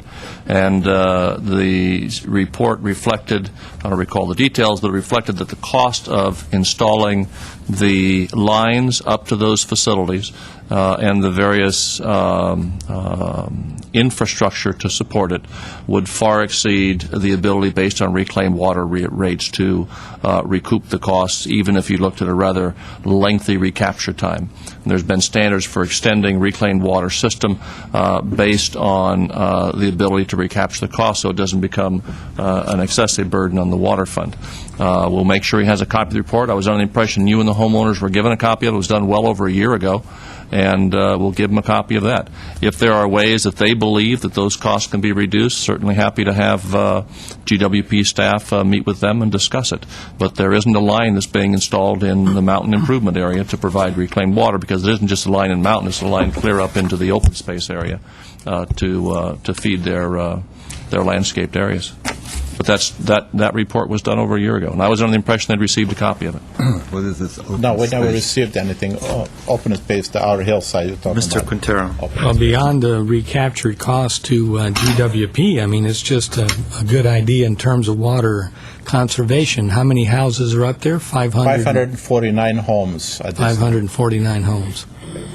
But if I can, it's not for house irrigation, it's for open space irrigation. Oh, I know. Yeah, I know okay. what it's for. And they are a tremendous water user, so I think we have to look beyond, just a cost to the to GWP. Does anyone remember what the numbers were? Oh, they're quite large, and we'll give you a report. I think that's a large question you may want to be considering for the future. Obviously, with the price of water going up and the availability of it getting less and less, we now only utilize, I think, in the neighborhood of 20 or 25% of our reclaimed water. The rest of it goes into the LA River. And the problem is the cost of essentially putting in a double system. That's why really only the very largest users, and I don't think these homeowners are number 3. I suspect there's a number of users ahead of them, but they certainly are relatively large. But even at that, based on the current standards that we have had established for reclaimed water systems, it frankly doesn't pay for itself to install the infrastructure. Now, if residents are willing to pay a little more than what's been our established rate for reclaimed water, those numbers could change. On the other hand, as water gets more and more limited, and the cost, we know, is going to continue to rise, then there may be a need to evaluate the bases on which we're evaluating the extension of these systems. It has been generally a water department operation. It has struck me, given the current situation, that this may need to become more of a sewage treatment operation, because frankly the reclaimed water is being treated and then it's going into the LA River. So that's a whole item that we've recently begun to talk about, and we can bring the matter generally back to you for policy direction. Mr. Yusefian. Mr. Mayor, I don't think the speaker was asking for the water to go all the way to its terminus. I think what the speaker was saying, which kind of makes sense, I'm pretty sure we probably have reclaimed water on Verdugo, because that's how we give water to Verdugo Park, and that's how we give water to the also to the college. So all he's talking about is, as we are redoing that section of mountain, which is from the freeway down to Verdugo Road, while we're going to redo that at that time before we put a brand new pavement, just to pull a pipe from there to the other side of the freeway. Now, at this point, at least we've done this section in here, so later on, I don't know when we will have the opportunity to run the pipe further out, we don't have to go back and tear out this section of the street that we just spent millions fixing it. I think that's what he's talking about, and I think that is very prudent to do, at least take it from Verdugo to this side of the freeway, or to the freeway, so this way we don't have to tear up the street. We tore it up once, we just put a pipe in, we make a connection, cap it on that side, call it a day. So it's there. Again, we can take a look at that. It sounds very simple, but the road project currently hasn't had that scheduled, and my guess is there isn't going to be time to put that pipe in the roadway. But Well, Mr. Mayor, look at it. Well, we're getting into the discussion Mayor, of the subject. I am sorry, I disagree with the city manager. We did the same thing with San Fernando Road when it came to undergrounding all those high-tension wires.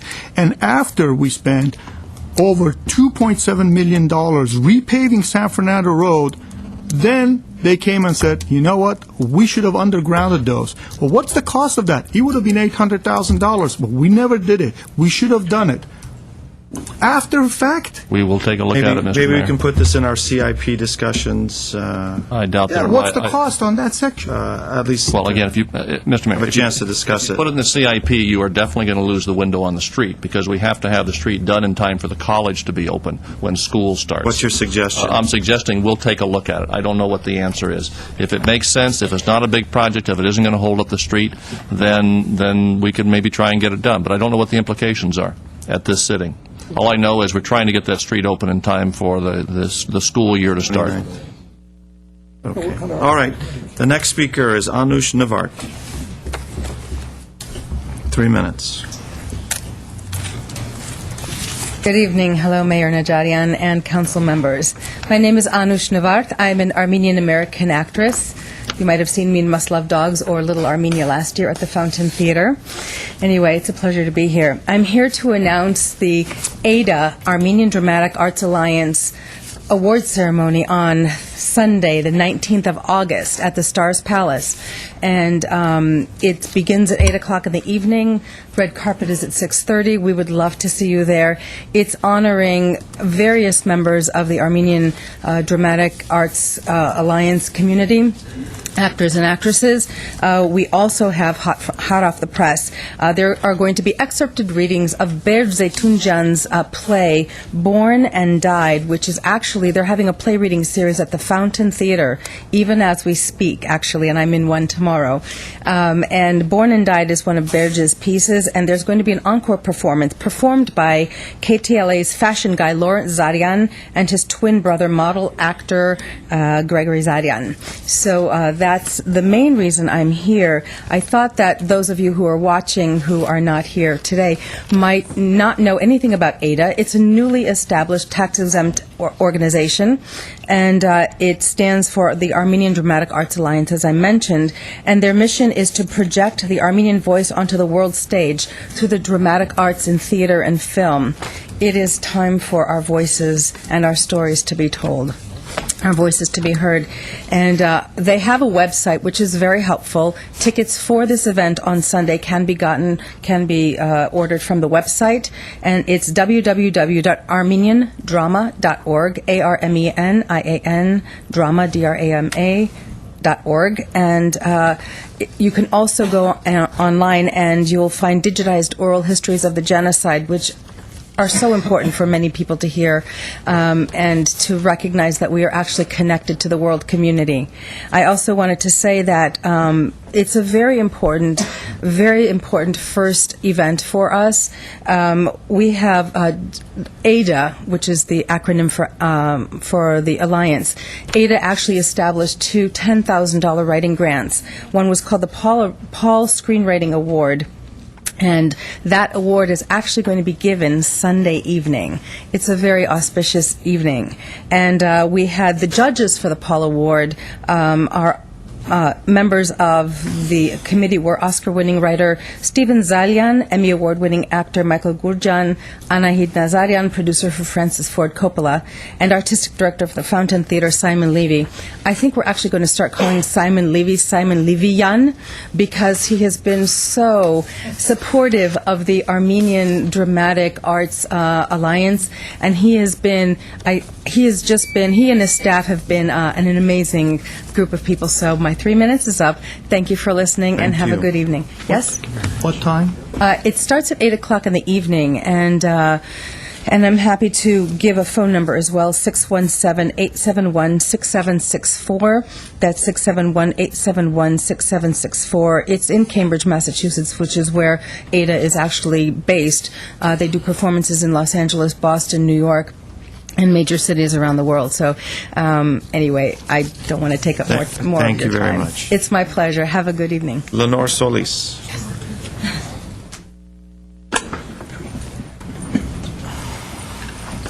Good evening, Lenore Solis, resident of Glendale. I commend you with your comments. You're 100% correct, Mr. Yusefian. I'm here to commend our city on the beautiful park that's been built on the corner of San Fernando and Brand. It's attached to Cerritos School, and I think it's a shining example of a joint use between our school district and our city. It is really, really beautiful and really done a wonderful job to enhance that corner, and I hope that we'll be seeing more joint projects similar to the one at Pacific Park and now at Cerritos Park, because it's really done it's a great asset for that corner. I've also come previously and talked about that corner and about signage regarding Glendale Avenue and Glendale Boulevard. I have a business in Atwater Village on Glendale Boulevard, and I've already spoken before about the confusion between Glendale Avenue and Boulevard. There is a sign that points the direction to Glendale Avenue, but there is no sign directing people to where Glendale Boulevard starts, the corner of San Fernando and Brand. Many people don't realize that a couple of blocks down, because there is no marker as to where the city of Glendale starts. People think that that's LA, but that's actually Glendale until you get about the railroad bridge, and then that's where Glendale starts, but there's no marker and there's no sign, so people get really confused. I've already written to LA, I don't know how many times, spoken to Eric Arcetti, our council district person, and there's still no sign. So I'm hoping, since you're a smaller city, and I've been here before, and I know Mr. Weaver can relate to me, we need to have a sign there, because people do get confused between Glendale Avenue, Glendale Boulevard, where Glendale starts, where LA starts, where it ends, and we have no marker. So if you could put a little marker, I know there's a little tiny sign on Victory that shows where Glendale starts, but I think it would be really nice. You know, I don't know if you've noticed, but Atwater Village put a marker, a nice little marker that shows, you know, that you're entering Atwater Village and you're exiting, and it's so ugly there under the railroad tracks and all that. I'm hoping that as part of your San Fernando corridor improvements, you're going to include that part of Brand. You know, you have that beautiful development there for all that housing, and it would be nice if we could have some nice vegetation of some sort there, because it's pretty ugly. It's an ugly entrance, and I'm sure you know that it's the third largest traveled street in the county according to DOT, and so it'd be nice if it showed, you know, hey, you're coming into Glendale and now you're leaving Glendale, you know, something nice for our city. And thank you very much. Thank you.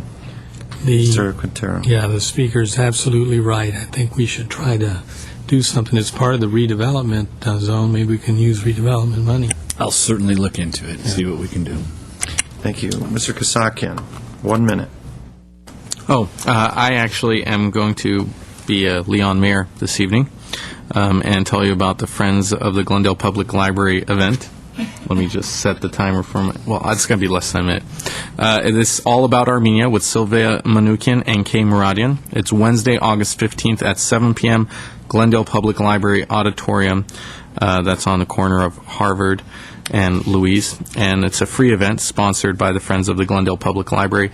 And Silva, Natalie, and Kay Muradian will be discussing the history, culture, and life of Armenia, and providing insight into its people and places. Very significant topic for the community like Glendale, which actually is home to the largest concentration of Armenians in the United States of America. Thank you.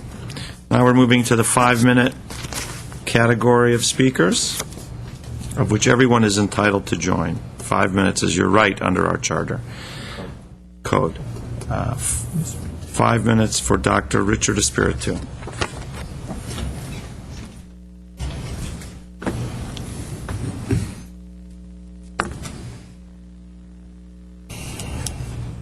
Good evening, Mr. Mayor, City Council, and staff. I'd like to thank Mr. Waters, the Director of Water and Power, for putting in the shield in front of the post office, and I'd also like to thank whoever was responsible for fixing up the bus stop over on Kenneth in Glen Oaks. SWM does not stand for single white male. That's more appropriate for Mr. Kasakian. That's sidewalk monitor. Next page. This is the MTA bus stop on 92, Route 92 on Glen Oaks in Gray Knoll.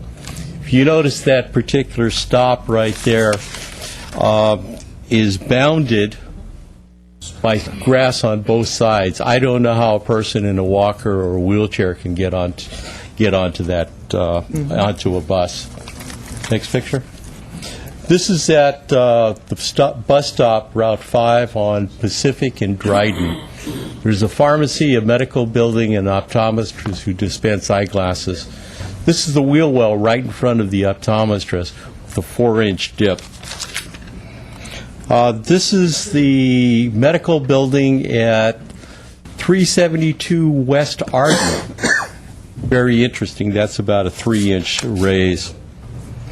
This is at 130 North Pacific Avenue. This is right in front of a church. And I do believe a lot of people go to church on Sunday. This is at 580 West Glenwood. That's a residential area, multifamily. This is just east of South and Kenilworth. Kind of a weird intersection. Can't figure out what address that is, but that's beside the point. This is at 579 West Palm. It's kind of a messed up little thing. The trees have already picked up on that one.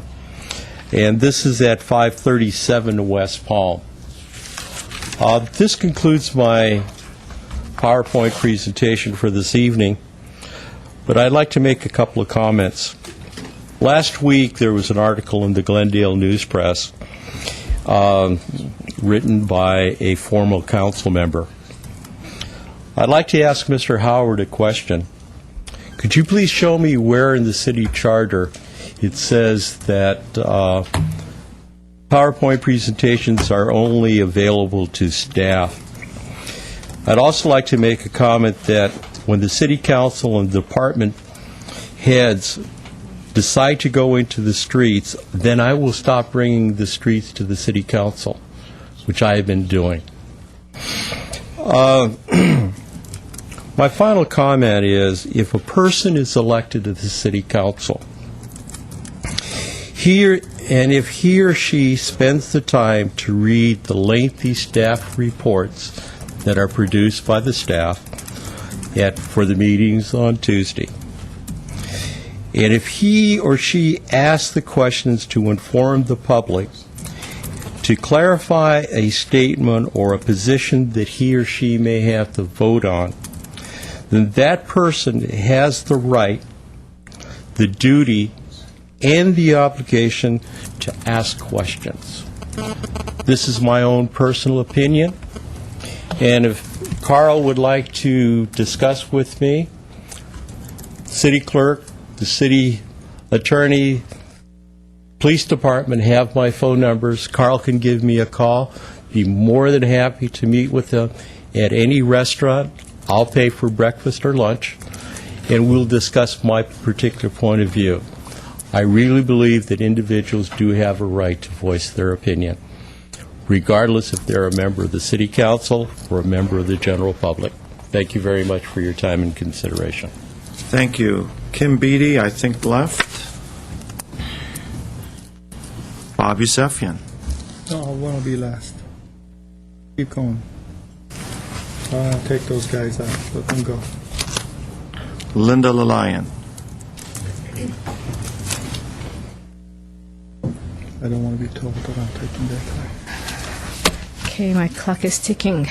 Hi, my name is Linda Lalayan, and I know that, the city council members know that we just came from a meeting with Glendale Unified School District, the joint meeting, and I just want to say that what Mr. Moleno said about the issue about Glendale High School and our concern as a neighborhood and the cumulative impact that we've been having, it would be a great idea, and that's exactly what our neighborhood and our concern is, that other schools be remodeled and renovated so that some of these burdens that we're carrying, other schools will carry. So with that said, I would like to say that is it AYSO or AYSO and other organizations that came to the joint meeting should be glad and should thank us for bringing this issue up, because they're going to get more fields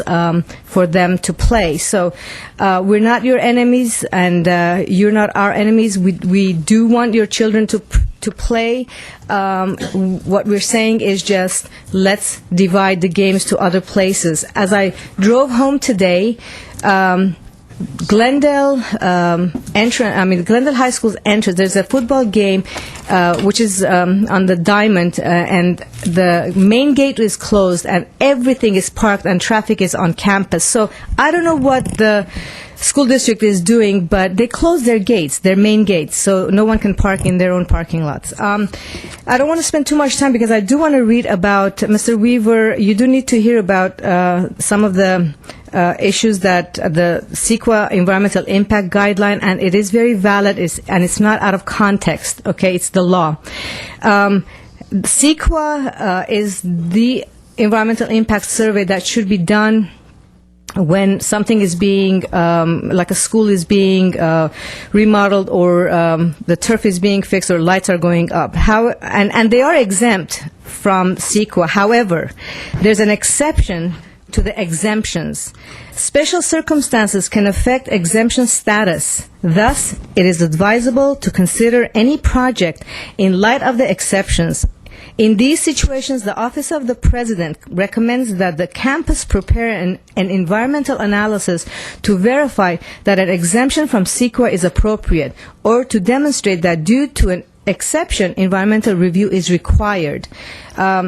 The environmental analysis substantiates the decision-making process, and categorical exemptions cannot be used if the project triggers any of the following exemptions. Sensitive location. If the project generally would be significant, but the location is sensitive, resulting in significant effect, categorical exemption cannot be used. Cumulative impact, which, yes, I know that John Wayne played 100 years ago, but it's not just from 2005. This has been accumulating because there's a theory, actually I'd like to read because my time is running out. I'd like to read this theory that says common mistakes made by lead agency called the drop in the bucket theory.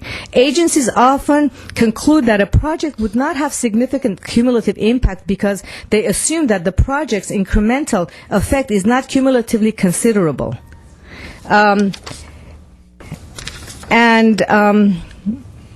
I just want to say, what is a cumulative impact?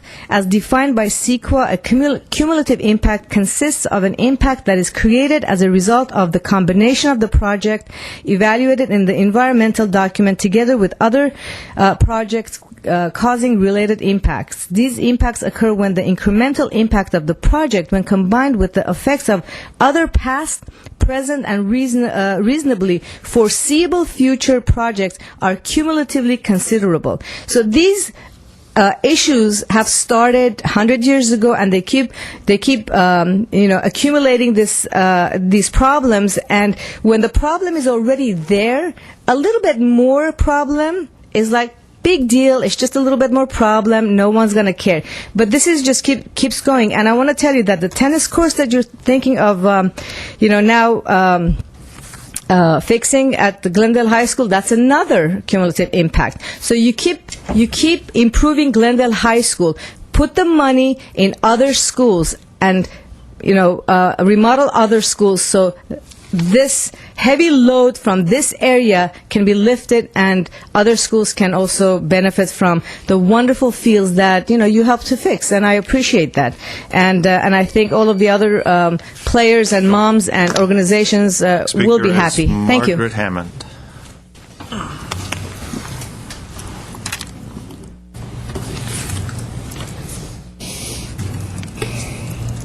Good evening, Mr. Mayor, members of the council, staff. I think I saw you earlier, didn't I? My name is Margaret Hammond. By the way, that booth number 10, is it going to be the kissing booth? Oh, Or Margaret. the dunking booth? Well, tell me, and then I'll know which group to bring, whether I'll bring a bunch of ladies for the kissing booth or a bunch of kids to You're dunk. making me blush now. Why not? Anyway, I want to say congratulations to the City Council and the Board of Education for their joint effort today, their meeting. I thought it came over very well, and it did point out how many families and their children that were there to support the view that they would like to see more joint efforts, I believe, although they were there about their soccer field, I guess you would say, their soccer field. I don't blame them. I had both my grandsons were in soccer, and I hate to tell you, I was the coach. They couldn't get anybody else, and I ended up coaching my youngest grandson's team. That was a sight to be seen. The other thing is, the densest population is down where I live, and that's where the problems are. And there are the least facilities in that area for public sports and recreation. And we need them because we have more at-risk youth in our area. So therefore, we do need to be able to have as much sports and recreation and for that group that are in that area of being at risk. I also would like to say that I'm still addressing the problem of the commercial outside barbecue problems. I'm kind of holding my breath as to when the legal enforcement banning that outdoor grilling is going to be enforced. Or I don't know what's happening on it. I haven't heard any more. But then, since I've been holding my breath for how many years, awaiting the landscape planting along San Fernando Road for I don't know how many years, I'm going to do a jig right in the middle of the street when that gets started. And when it's finished, I think we ought to have a big party over there on San Fernando Road. I'll be awful blue in the face if it doesn't hurry up. And the other thing is, we need to Glendale to use as many of our facilities in the school as we can, like at Cerritos, and the tennis courts, and the basketball. I keep saying we need to have those for our children. The quality of Glendale is in the fact, the quality of life, that why we're so well thought of is because we have good schools, clean and well-maintained streets within our reason. We have a lot of streets to maintain. I know people keep complaining about that what needs to be done. Public transportation, and what we need is lots of green open space south of Colorado, not north. There's enough up there already.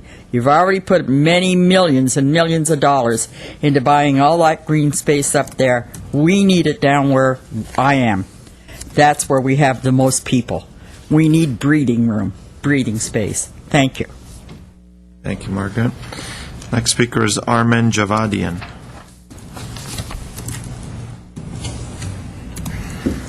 Hello, my name is Armen Javadian. I'm a president of Human Rights Central Committee Armenian and Russia in the USA, and also I'm a resident of Glendale. Mr. Mayor, first of all, I would like just to congratulate Dave Weaver for re-elected and Mr. Dryman for re-elected for this election, and also my issue for increased criminal activity, youth Armenian people in the Glendale. But when I come in this room, some resident Glendale stop me and gives complaints for City of Glendale and discuss about Grandview Memorial Park, and that's I would like just work with Mrs. Zizet, Community Related Coordinator. I would like just say I appreciate her job. You have a guys excellent worker. she's everything explained, and I'm only translate and gives advice for those people. And maybe I would like just to continue help for those people because it's important issue. And also I would like just say that fact it gives chance and idea for city of Glendale and non-profit organization can be work together and can be fix some problem have in Glendale. And also last time when I spoke I explained, and also I appreciate for letter for Arman Babajanian. She's a journalist but still he's in jail, but thank you for letter, support letter for journalist. I follow that case. Maybe next couple of months have a good news for you. Now I would like just to explain about criminal activity, why some youth people, Armenian youth people, first of all I am Armenian, yes, have an increase because my organization monitoring for city of Glendale for 6 years, and I would like just talk each councilman after this meeting, maybe next week, and discuss about what kind of step we need just stop criminal activity, increase criminal activity most for youth people. And then also my organization send you project for decrease that. And also, for example, only today I gives you only one fact. Some Armenian TV hoster gives criticize people who gives to police department about crime, and that probably coming from a culture from people who is coming in Armenia. But again, if we citizen and you protect human rights, we need just fix that, and also support for Glendale Police Department. And some crime doesn't show and doesn't have information for Glendale Police Department. Again, I need just only today this message for our organization follow and monitoring that issue. This issue it's important. For example, couple months ago have it's accident and also have bad things. Last week's arrested 10 Armenian people. It's big criminal activity. So again, I would like just work together, fix that important issue, because Glendale City needs just no criminal activity in Glendale also. So if you're interested in that, maybe I need just see you and explain and gives you project. I need just support that project because together can fix that important issue. And 5 years ago, Mr. Bob Yusepian explained, if you remember Channel 4, some Armenian people scare gives to the police department about crime. You're right. You're right, because we need just work and fix. So City of Glendale and non-profit organization need just work together and fix that important problem. And also I need just only today gives a message for this. If you have a question, if not, maybe see you after that. Thank you. Thank you. The last card I have that's going to just put us up to our 1 hour is Bob Yusefian. Thank you, Mr. Mayor. 5 minutes, please. Thank you, Mr. Mayor. You have to go down. Yeah. I can go down there. That's fine. I'm not afraid.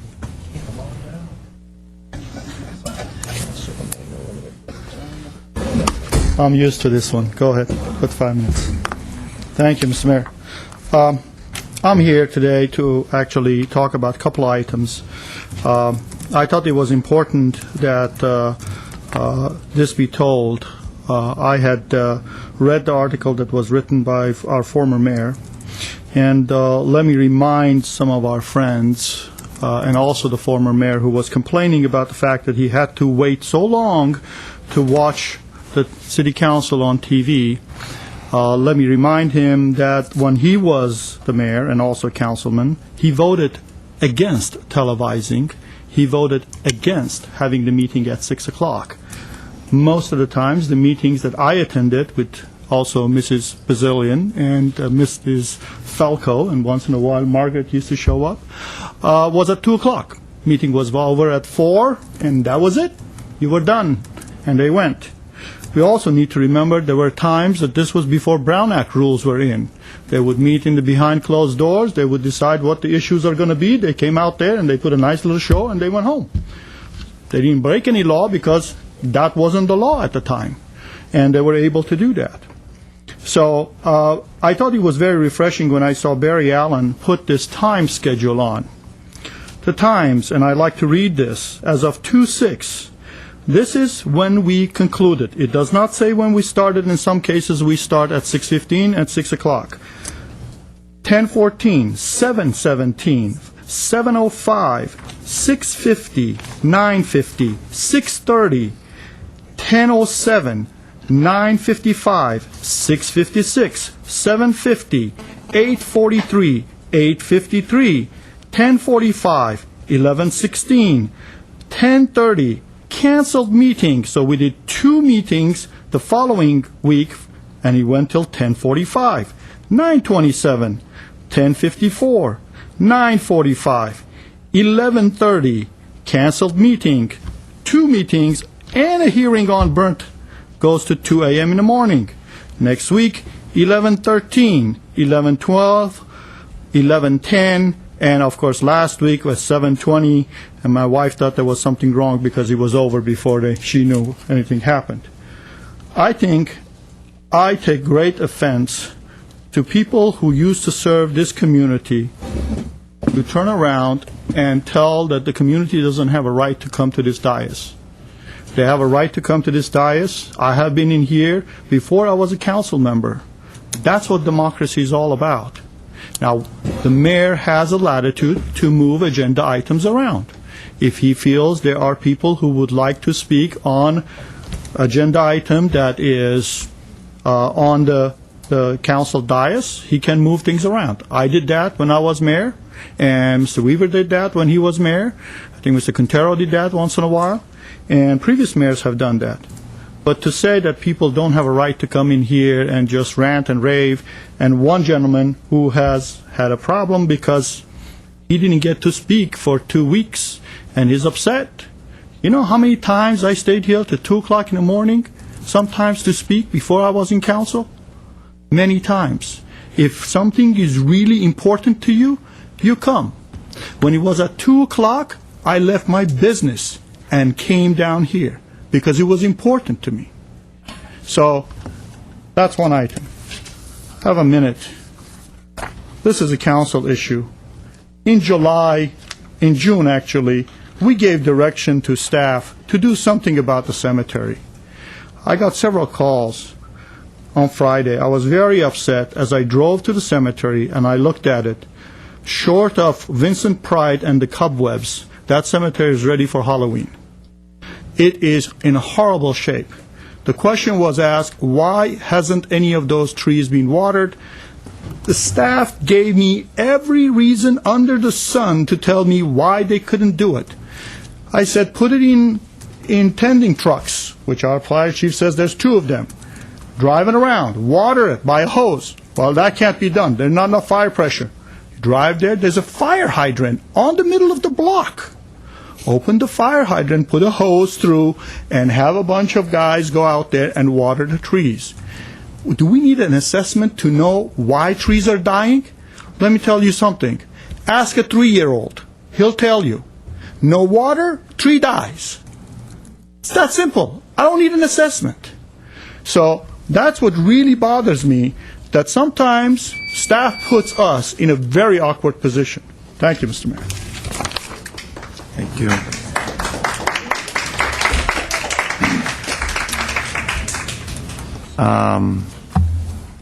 Okay, we've reached the 1 hour. I'm going to make one exception. Oh, you got 2 now. Well, I'm not going to make an exception on this card. I'm going to make an exception for Ashley Rinker, who's 15 years old. And we encourage youth of all ages to come to council. How much time do you need, Ashley?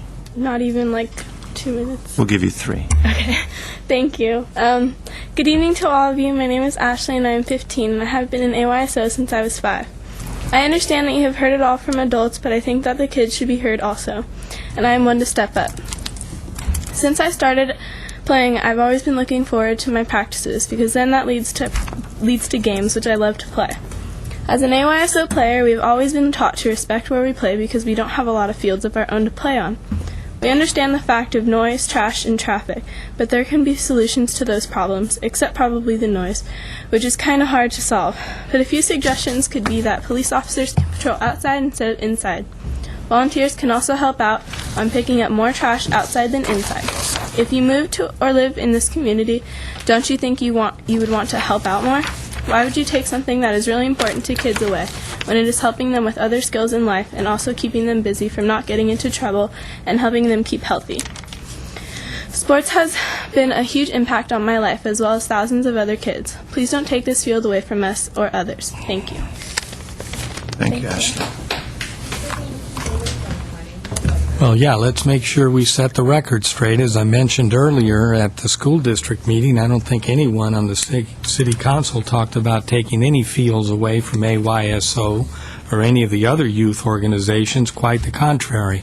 All we're doing is trying to find new places for AYSO to field their soccer teams. And, that's all I can keep repeating, is it's the exact opposite. We have no interest in doing that. We're trying to build as many park facilities as possible across the city. Mr. Starber. I have a question. Is the situation really as Mr. Yusefian depicted it with the watering of the parks? Well, watering of the trees? No question, the site is getting very, very dry. You didn't direct us to go water and maintain the park. You directed us to the extent we could utilize the appropriation to remove trees that were now dead and to trim to make the park safe. We've had our arborists review the work that was proposed by West Coast Arborists, which approached $150,000, you recall, and frankly could go up from there. And they've been more selective in identifying trees to be removed. We have been working on some way of getting a reclaimed water system, surface system, into the park because we will continue to lose trees. We will spend $150,000 this month, and then 2 months from now spend another $150,000 removing more trees, and then following that another $150,000 remove even more trees. All of this in the context of we are the only ones who seem to care about this cemetery, except for the poor people who have to go there to try and visit the grave sites of their loved ones. The property owners don't care. The attorneys who are representing now hundreds of plaintiffs don't seem to care, and the court, who does seem to care, however, gets caught between the interest of the property owners and the hundreds of plaintiffs now who are lined up with several attorneys who, frankly, nobody has any interest in trying to address the concerns that we're trying to, which is how do we stop ourselves from getting drug in deeper and deeper into this morass of the cemetery, spending the taxpayers' dollars, now not just a few $10,000 for our staff to go keep it open, but now literally hundreds of thousands of dollars to maintain the park, to trim the trees, to remove the dead trees. And our fear is when we begin watering, then it'll be mowing and trimming and caring for. And we're talking about hundreds of thousands of dollars. Our intent is to get the attorneys and the property owners to sit down and try and address this issue. We know there can be some surplus money available. We think there is in the Memorial Fund. At this point, the owner has not allowed us permission to even speak to the trustee about those monies. We are looking at the feasibility of a reclaimed water system on the surface and what it would take to get watering with reclaimed water, not an underground system, a temporary above-ground system that frankly could happen relatively quickly and not be the kind of expense of charging water in the existing system, which we believe will create more damages and make us susceptible to liability if we do that, because the system is very old and not very functional. And we just recently have secured the services of the California Conservation Corps to bring a crew in to do some basic maintenance of cutting weeds and helping to haul away debris. we are the only agency that seems to care about this cemetery and the people and their plight. It would be very nice if we could get the property owner to even have a modicum of interest in trying to preserve whatever value he has in an asset there, but that seems to be to no avail. And frankly, the attorneys, although I think they give it very good lip service, are caught up in the process and see this going on for years. That was their estimate before we'll ever reach a solution. In the meantime, we're not talking about tens of thousands of dollars, we're talking about hundreds of thousands of dollars. And there, at least by the count, there's about 350 trees on the property. I don't think there's nearly that many significant trees, but we do have a concern for the trees, we have a concern for the quality of the property, and we certainly have a concern for trying to get back to a point where we can have this cemetery open at least once or twice a month, but in a way that is going to be safe for the people who visit it. And pardon me for probably taking more than 5 minutes. Well, I certainly have my feelings on this. I would like to address it, but I don't think it's proper at this time. Well, we'll be happy to put on the agenda a status report to you. A status report. In particular, Oh, we have a report coming on next week to you. Next week? Yes. In particular, will it address It'll address all of the above. The lip service, but the representations made by the attorneys that we may be placed in line to obtain a lien or a portion of some of the proceeds for that property, a reimbursement on our expenditures. I hope that's addressed also. We're still waiting to hear back from legal counsel on that. They wanted figures. We gave them figures. We have also set in motion, and Mr. Grant has been contacting counsel for the plaintiffs, the counsel for the property owners, and we're still mulling over whether we're going to have counsel for the insurance carriers involved with staff on an all-hands meeting consistent with the comments Mr. Starbird made, so that we can actually sit down eye to eye and talk to these folks, lawyers, principals, and others about who's going to step up, in what manner, in what way, so that this cemetery can move forward. And we'll get the report on that for next week. Get a report on the table on that. We'll put in whatever we have to relative to the status of the meeting. Okay, Mr. Youssef. Mr. Mayor, I would like to have also staff let me know whether or not we can file a nuisance complaint against them. I know we do that on hillsides when people don't cut their weeds. We do that. We can address that. I will tell you, though, we pondered that a great deal in the past, and we have to remember, we are in there under the good auspices of the owner. At any time, the owner can tell us, you know what, get off of my property, and we wouldn't have the opportunity to keep it open for the public. So, we're between a very big rock and a hard place, and it's getting very expensive. We are trying very hard to do this in a way that we're being responsive to the needs of the family members, but frankly not getting ourselves so deep into this that we're spending hundreds of thousands of dollars. Please, and we'll give you a full report next week. Next item, please. Mr. Mayor, there's one card that came in late. We're going to do our city business, the business of the people of Glendale, and then we'll come back to the speaker if he's still interested for 5 minutes. Mr. Mayor and Council, at 8 under action items is 8A City Treasurer regarding City Treasurer's annual investment report. At 8A1 is motion accepting report for fiscal year ending June 30, 2007. Move 8A1. I'll second it. Okay, I've got questions, Mr. Quintero. I've got multiple questions of the City Treasurer. And Mr. Baruchi is more than ready to respond. Ready to go, I can fire when ready, Gridley. And I spoke to him a little bit earlier and told him I'd have numerous questions. Okay, starting with the Federal Home Loan mortgage paper that we have, that's all guaranteed by Fannie Mae or Freddie Mac, or what exactly is a Federal Home Loan paper that we have? The Federal Home Loan Bank. Right, Federal Home Loan Mortgage Corporation. Right, the largest agency of the Federal Home Loan banking system. There are something like 13 to 16 district offices, and they, similar to Freddie Mac and Fannie Mae, they basically provide buying up and mortgages. And so they're backed, those mortgage securities are backed by the federal government then, yes. Is that correct? Yes. They are also triple rated. Each of those securities, as you notice, are all triple rated. Right. Okay, then moving on to the corporate medium-term notes, starting with U.S. Bank. Yes. Are those also mortgage securities, or no? No. That's just like commercial paper.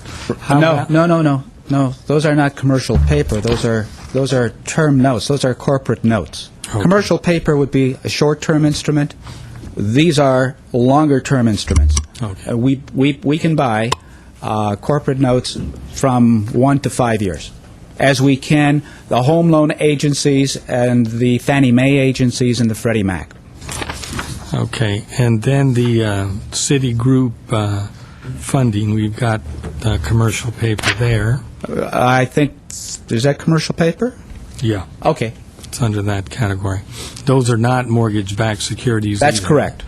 That's correct. And then finally, the money market mutual funds, AIM Securities, is that the Mutual Fund Corporation, AIM?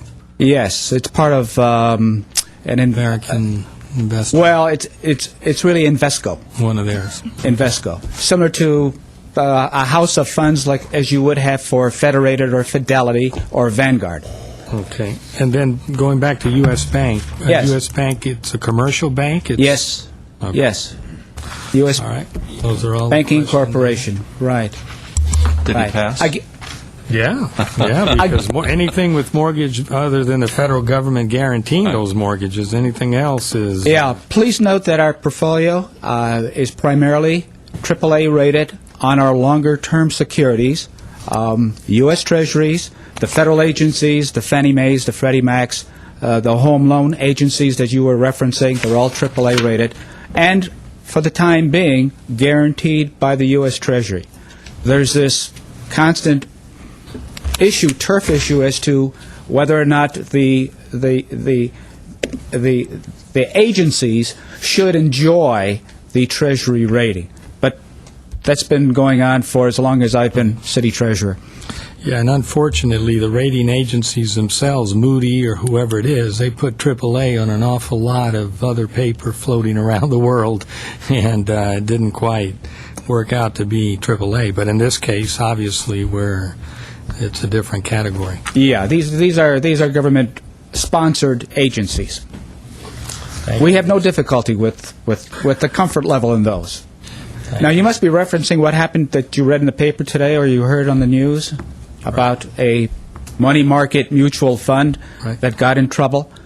The news was sketchy, but what I understood, that mutual fund basically was lending to hedge funds companies and futures companies. So it was basically a very risky type of endeavor, which is something we would not do. The interesting thing, I've actually brought the article, I'm just going to mention this to you, that the average life of their portfolio was like 33 years, which is so interesting, 33 years. The weighted average maturity of their securities, and their assets are paid in is basically floaters.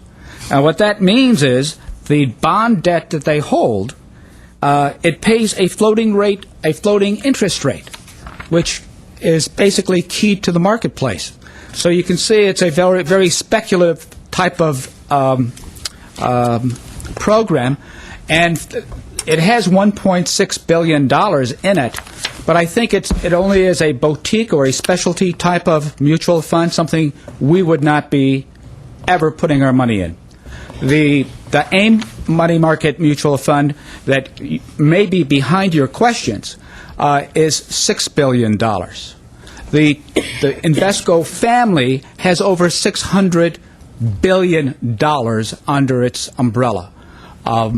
The weighted average maturity of our money market fund is, let me just look that up for you. I think it's something like days. It's like 14 days.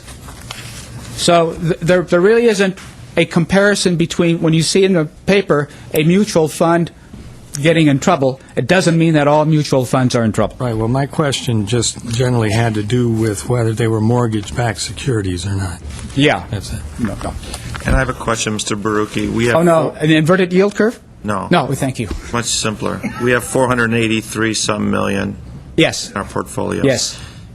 These funds are culled from our reserves, and each fund has pool of money that isn't used, that is It's everything. poured into this investment portfolio? Yeah, well, what the city treasurer does, it invests the, if you will, inactive dollars of the city on a pooled basis. I don't invest fund by fund. I don't invest the electric fund or the power fund or the water fund or the sewer fund separately. We simply look at the total portfolio. Mr. Starman. In my trade, it's called commingling. And so the cash balances of the city has, as we noted during budget, the city has approximately 60 different funds or separate accounting entities that operate independent of the other funds. And any of those that have cash balances or reserves are what is managed by Mr. Barucki. The cumulative amount of that is the $480 million. So that $480 million is split up among the city's 60 various funds in different amounts, of which GWP probably has the largest share of that money. Correct. Okay. All right, thank you. There's no other questions. We had a motion and a second. Roll call, please. Council members Draymond. Yes. Quintero. Yes. Weaver. Aye. Yusefian. Aye. Mayor Najarian. Yes. Next item.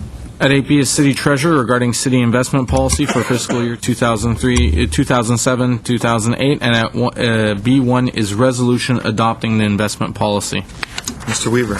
Move 8B1 as Mr. Barucki leaves. Any discussion? Roll call, please. Council members Draymond. Yes. Quintero. Yes. Weaver. Aye. Yusefian. Aye. Mayor Najarian. Yes. Mayor, can I just say at the conclusion of those two, I think Mr. Barucki does a fantastic job. His reports, the information, his personal grasp of very complex information, some of the finest I've seen. Very good hire. Kudos, Mr. We did. Next item, please.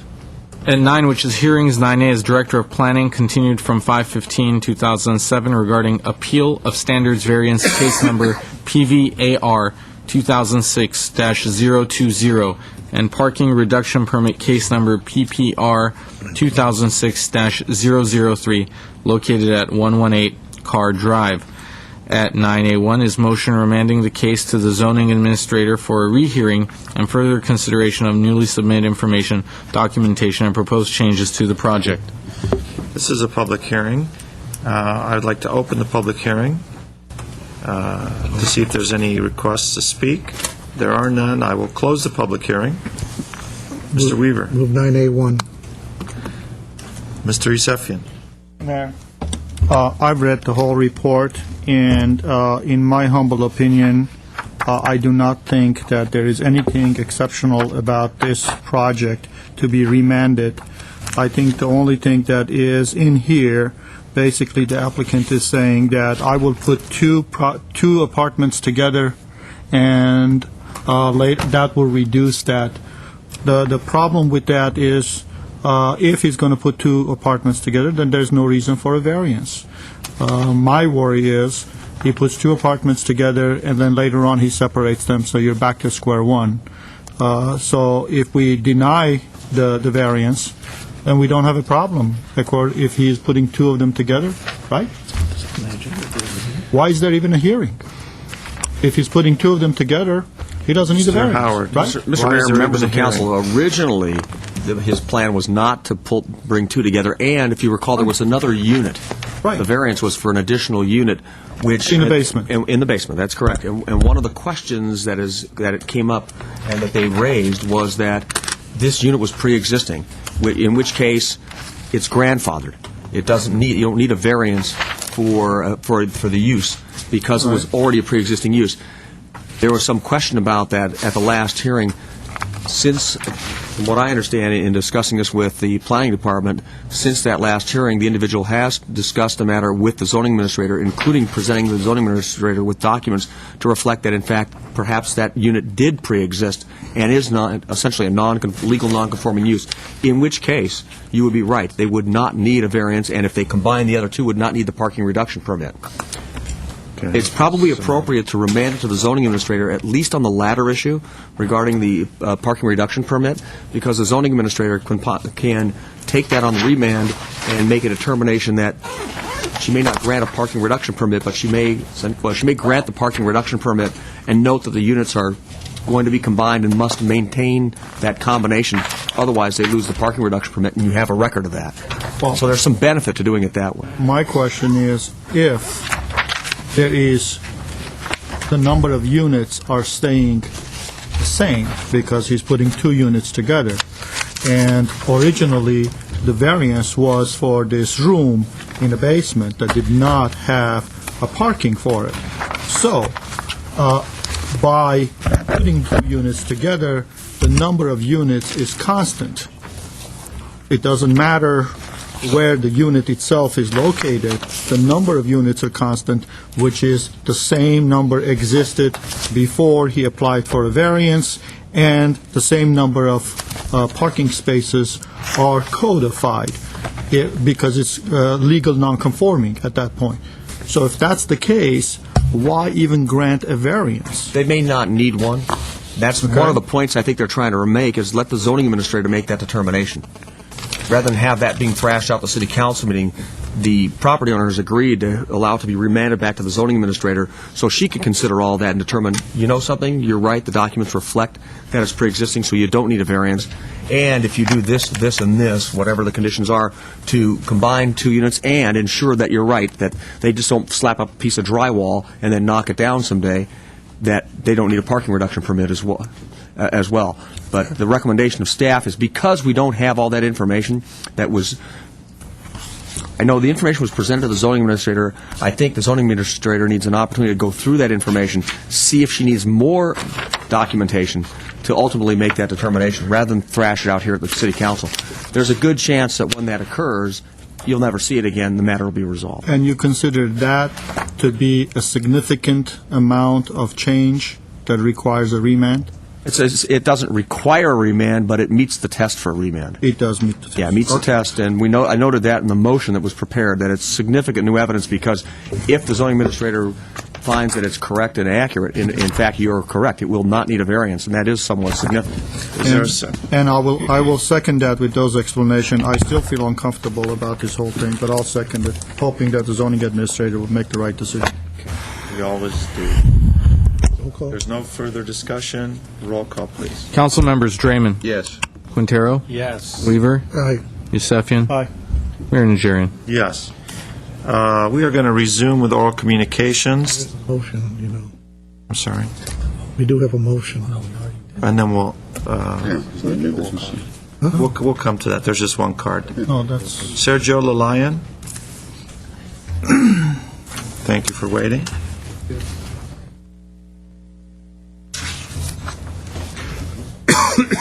Can I start? This is my first opportunity I got to come here. Tell us your name first. Yeah. My name is Sergio Lalayan. I am the property owner of 1502 and a half, 1502 East Harvard, and 2 other buildings that we've been coming to your meeting lately for last several months and expressing our frustrations and situations we are having with Glendale High School. What I want to clear, a couple of things that I was kind of having wrestled today. Shall I talk about it or not talk about it? Shall I go there or not go there? But I kind of feel to be here and express my side of the story. To begin with, I am a teacher. I teach computer to high school students and also teach ESL to adult learners of English language. I am 2 months away to get my elementary education credentials so I can come back to Glendale Unified District and start teaching elementary schools. For 4 years, I volunteer at Mann Elementary School that today we had opportunity of meeting some of their students. I taught them art without any charges for 4 years. I am here just to clarify a couple of things. What we residents in that part of the area are for and what we are not for. Certainly today in our joint meeting, it was the way the whole meeting was orchestrated and people who were there were informed like it was a kind of a battlefield. Like us against them, we are here, we hate kids, we hate all these people. We don't want them to be there. We don't want them to have sport going on. We want to shut down their facilities and things like that. I hope my background will kind of let you know who I am, what I believe in kids. I was a kid. I play soccer, and I play tennis. I'm a very pro-sport person. The only problem we have after the turf was done and complete, we were seeing a lot of exceeding activities which does not include school students. Our concern is the place being open until 11 o'clock at night, and so many other people who are adults and not part of the community of the students are using that premises. I have people in that neighborhood at 10 o'clock yelling, using F-word, and dealing drugs and doing oral sex in those cars. That's what we are against. We are not against kids playing games over there, okay? And every time that these sports events happen, on the other side there is so much vandalism and trash gets accumulated in our side that next day when their car comes to clean the street, they do only their side. We have to put up and clean what Glendale High School students forcefully stick it to our trees and lawns and the other places. That part we are not happy about. I'm not complaining about football games. I'm not complaining about people having young people going and explore their, energy. I want them to, for you guys, we are come here to you because you are our elected officials and we need some solution. This excessive abuse of the facility by people who are not part of the high school crowd is really driving us nuts. At 10 o'clock, at 11 o'clock at night, I have to go cut up people jumping up and down on those bleachers when my tenant, she's a teacher. She has to wake up 7 o'clock in the morning and she has a baby in bed. Why she should be bothered at 11 o'clock at night by a bunch of people that don't even belong there? And when I go there and I say, hey, we want to sleep. I have a tenant here. She needs to go to work tomorrow. Can you stop? And he yells at me and uses F language for me. Why? Because school is open until 12. You have no right to tell me come here or not come. You have no right to be there. This is the high school, and you're 45 years old. I think a little bit too late to be in the part of the high school crowd. And these people, especially this particular group that has no business being in the high school, are just taking over that property, doing exercises, having their own football games, or renting that place for different facilities. At some point, there was some track and field going on, which we were not really against it, except in one day I counted more than 45 gunshots. Well, I have 3 kids in my building, infants. And there is no reason for every 2 minutes, ta. And what's the point? Just a bunch of high school kids going to drive around and running around? That's what it just bothers us. And we coming again and again, expressing our feeling and our frustration. At some point, we were represented in a way that we hate, people. We don't. We love our neighborhood. I'm a resident of Glendale for almost 30 years now. So just do your fair judgment. That's all we want. Thank you very much. Sure. Okay. Artie, the next item, please. We Is there have any some new new business. business? I believe. I move that the claim for damages of Glendale Unified School District be and hereby is approved for the total sum of Hey, I'm ready to build. I'm ready to build some more athletic fields. That the claim is approved for the total sum of $2,699.77. The acting director of finance is authorized to issue a warrant in said sum for delivery by the city attorney upon the receipt of a properly executed release. Second. Roll call, please. Council members Draymond, Yes. Quintero, Yes. Beaver, Aye. Yusefian, Aye. Mayor Najarian. Yes. Any other new business? Yes, I have a motion that the claim for damages of Glendale Community College be and hereby is approved for the total sum of $22,627.21. The acting director of finance is authorized to issue a warrant in said sum for delivery to the city attorney upon the receipt of a properly executed release. Second. Roll call, please. Council members Draymond, Yes. Quintero, Yes. Weaver, Aye. Yusefian, Aye. Mayor Najarian. Yes. Other new business. Yes, Mr. Mayor. I would like to move, this is one of the strange ones, that the city attorney office is authorized to initiate a legal action.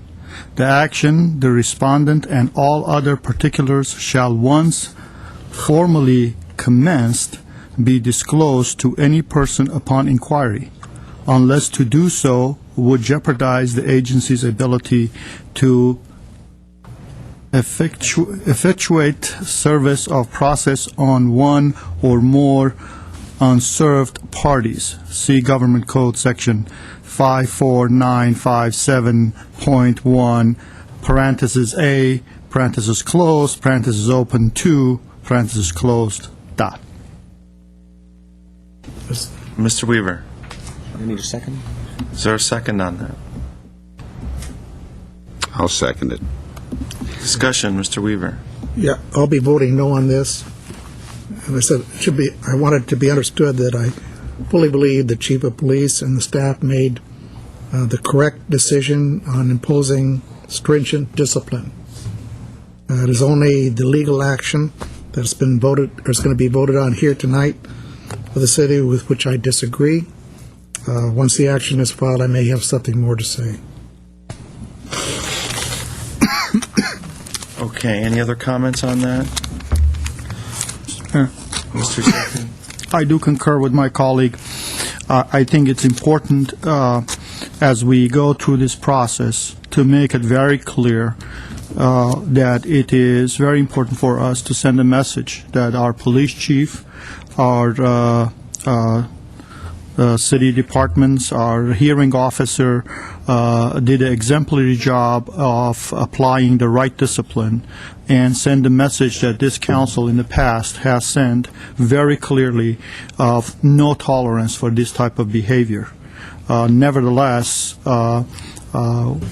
we would like to send a message again that we did not agree with the decision of the Civil Service Commission, and that's why this is being sent. But I want to commend the police department, I want to commend the police chief, and also the hearing officer, and all the people involved who did the investigation for doing a good job of investigating and basically saying absolutely no tolerance on this. And we support, I think all five of us support the police chief on that. Roll call, please. Council members Draymond, Yes. Quintero, Yes. Weaver, No. Yusefian, Aye. Mayor Najarian. Yes. Is there a motion to adjourn? So moved. Second. We are adjourned at 8:50. Yep.